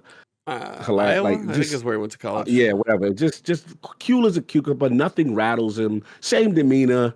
I think the joke for him is like he's not a real person. He's a Terminator, and Kyle Shanahan just, you know, tweaks him. Like he feels no emotion. He throws the perfect pass. He just for that young to be that in command of his emotions and in command of the offense is really impressive. So yeah, that's mine. Travis? Yeah, as a guy who was often chosen last for dodgeball, but always outperformed what people thought I was going to do based on my appearance. I'm gonna say Brock as well. Brock Purdy. I think, let me see. If I were to It's guess, just a fun story. You have a lot oh, in it's common. great. I mean, Oh, yeah. it's great. Yeah, I'm gonna say you seem like either a Kittle or a Bosa guy. One of the two. Or maybe I'm wrong. No, you're not. It's hard for me to narrow it because I think that's when I said like drinks or dinner. Kittle would be Mhm. hilarious to go have a good drink Yes, with. he's Kittle is funny. one of the funniest guys I've seen on any Yes. post game interview, just ridiculous look. But he is also one of the guys when he is on the field, his Oh, mentality is you are not going to take me down unless you kill yes. me first. He is just going Yeah. to run through, Through carry, you. drag every single So inch that he physical. can scratch for. Hmm. One of the underrated ones, I think Bosa's just legit. Yeah. He works his tail off on either side that he's on, but one that I think would be funny because I think an underrated one for like to kind of pick his brain would be use check actually. Oh, juice. Yeah. Juice. There aren't a lot of fullbacks actually in college Yeah. in football anymore, and he's one of the rare ones who Yeah. um and he's been there for quite a while, but he's Oh as a yeah. fullback he's been doing some, but I mean Kittle would be hilarious drinks. Pure respect though, I will say, like Mhm. Debo, Oh, he's a beast. just an absolute monster. Monster. Between running back, blocking, Mhm. uh, just I feel a lot of, and that's the thing. It's like right now I feel like there's so much heart on the team. It's kind of hard to pick because Yeah, they're there's all so pulling many. for each other. I Oh, mean, yeah. McCaffrey is just, I mean, that the absolutely just working his absolute tail off every game. And he has possibility for MVP. It's hard for running backs, but Mhm. I mean, if you see the point where since he got there, I think they've Yeah. lost one game when he's been effective or around or something Yeah. like that. So I mean, Yeah, man. he's in You're there right, man. too. Uh, Yeah. I want to give an honorable mention to Kyle Shanahan. He's oh, just an absolutely. he's just an offensive guru. Like, to me, he's playing a different game with Yeah. play calling versus the rest of the league. Like the creative things he comes up with, he Hmm. doesn't get. I actually I'm like the biggest fanboy. Like I'm a staunch defender because I know his offense can make. I know people try to take away credit from Brock, but we have to give Kyle this. Oh, If you're in the system, he can make anybody look good if you follow the plan. It's just that Brock is so exceptional in conjunction yeah. with it. I mean, But Kyle, Garoppolo got man, him to a damn Super Bowl. and we all Same know kind of Jimmy way. wasn't. You know what I'm saying? We see Jimmy after Kyle, right? Let's just say that, right? And it's not the same. I was So gonna say the yeah. after story perfect one is the Patriots right now. Oh, yeah, It's yeah, like that's when yeah. you're missing an important key. But yeah, no, Exactly. I mean, he's what, number 2 in motion Yeah. that he uses all the time, but Uh-huh. constantly making him guess and stuff. He's been Mhm. oh, yep, okay. Mhm. So well, that ended up being about an hour. Tangent. So Yeah. definitely long. They ended off with the Niners. That's good. Hopefully, when this comes out, Yeah. they played and won on Christmas, and Yeah, the hopefully, one that Monday night's the one Monday night yeah, will be the one I'm watching because yeah, yeah, the Ravens I think is the hardest one because what do they have, yeah. the That's a Rams big and the test. Cardinals after that or something, Yeah. and Mhm. Cardinals put up more points than I thought they would. I'm glad we beat them by enough, but Yeah. yeah, the Ravens is my one worry. But because the Yes. Cowboys and the Eagles lost, we can lose to the Ravens and still You hold the got we one got a seed. little And that's why roll. I was Yeah. like, but Yeah. what I really want is them to beat the Ravens and just like rest Yes. everybody in week Rest 18. out. Yeah. I agree. Rest. So I agree. well, gentlemen, normally we don't talk quite this long. It's been a while since we've been trying to keep it around a tidy 2, but thank you for Mhm. making this 2-parter. And at this point, I know we won't be talking for a couple of weeks. Yeah. So to anybody who listens to this, thank you guys for an amazing year. Anybody who's watched any of our content, whether it's Travis's IGN reviews, Cognito in 12 different places that he's on still too many things, and then just, me here on my channel doing my thing. The audience, we wouldn't have any of this without you guys. So I want to thank all Yes. of you as well Yeah. for an amazing year. Learned a Absolutely. lot, been through a lot together, and hopefully get more to come. But yeah, for the holidays, I know we don't get to see each other in person, but rarely. I mean, Travis, it's been, coming up on number 2 for your wedding, but the fact that we get to talk every week, you guys are closer friends than I've got many of anymore. Likewise. So I thank you for Likewise, being brother. part of my life. Likewise. Likewise, brother. Love your voice. Likewise. I think all my closest friends right now are people that I've either never met in real life or have met one time. Yeah. Good point. Good point. Like that, So, we don't miss a beat. That's the thing. That's when you know it's real friendship. Anything else you guys want to say as we wrap up? No, it's been a great year, man. Thanks to everyone. Thanks to the Last Word Campfire family. Always up in the chat, always making us laugh, always harassing Travis. And no, it's been fun. It's been fun. Excited for 2024 to see where everything heads out, especially with this game. And yeah, man, I'm really excited, man. But Trav, what about you as far as your close out final thoughts?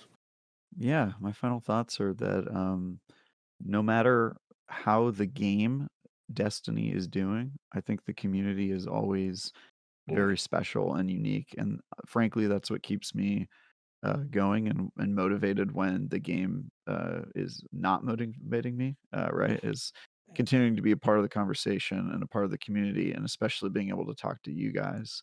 Yeah. It feels like it's required reading, even when the book is got some chapters you'd rather skip. So I appreciate being a part of this book club, and I'm glad that we get to hang out every week. Yeah. Likewise, bro. Likewise.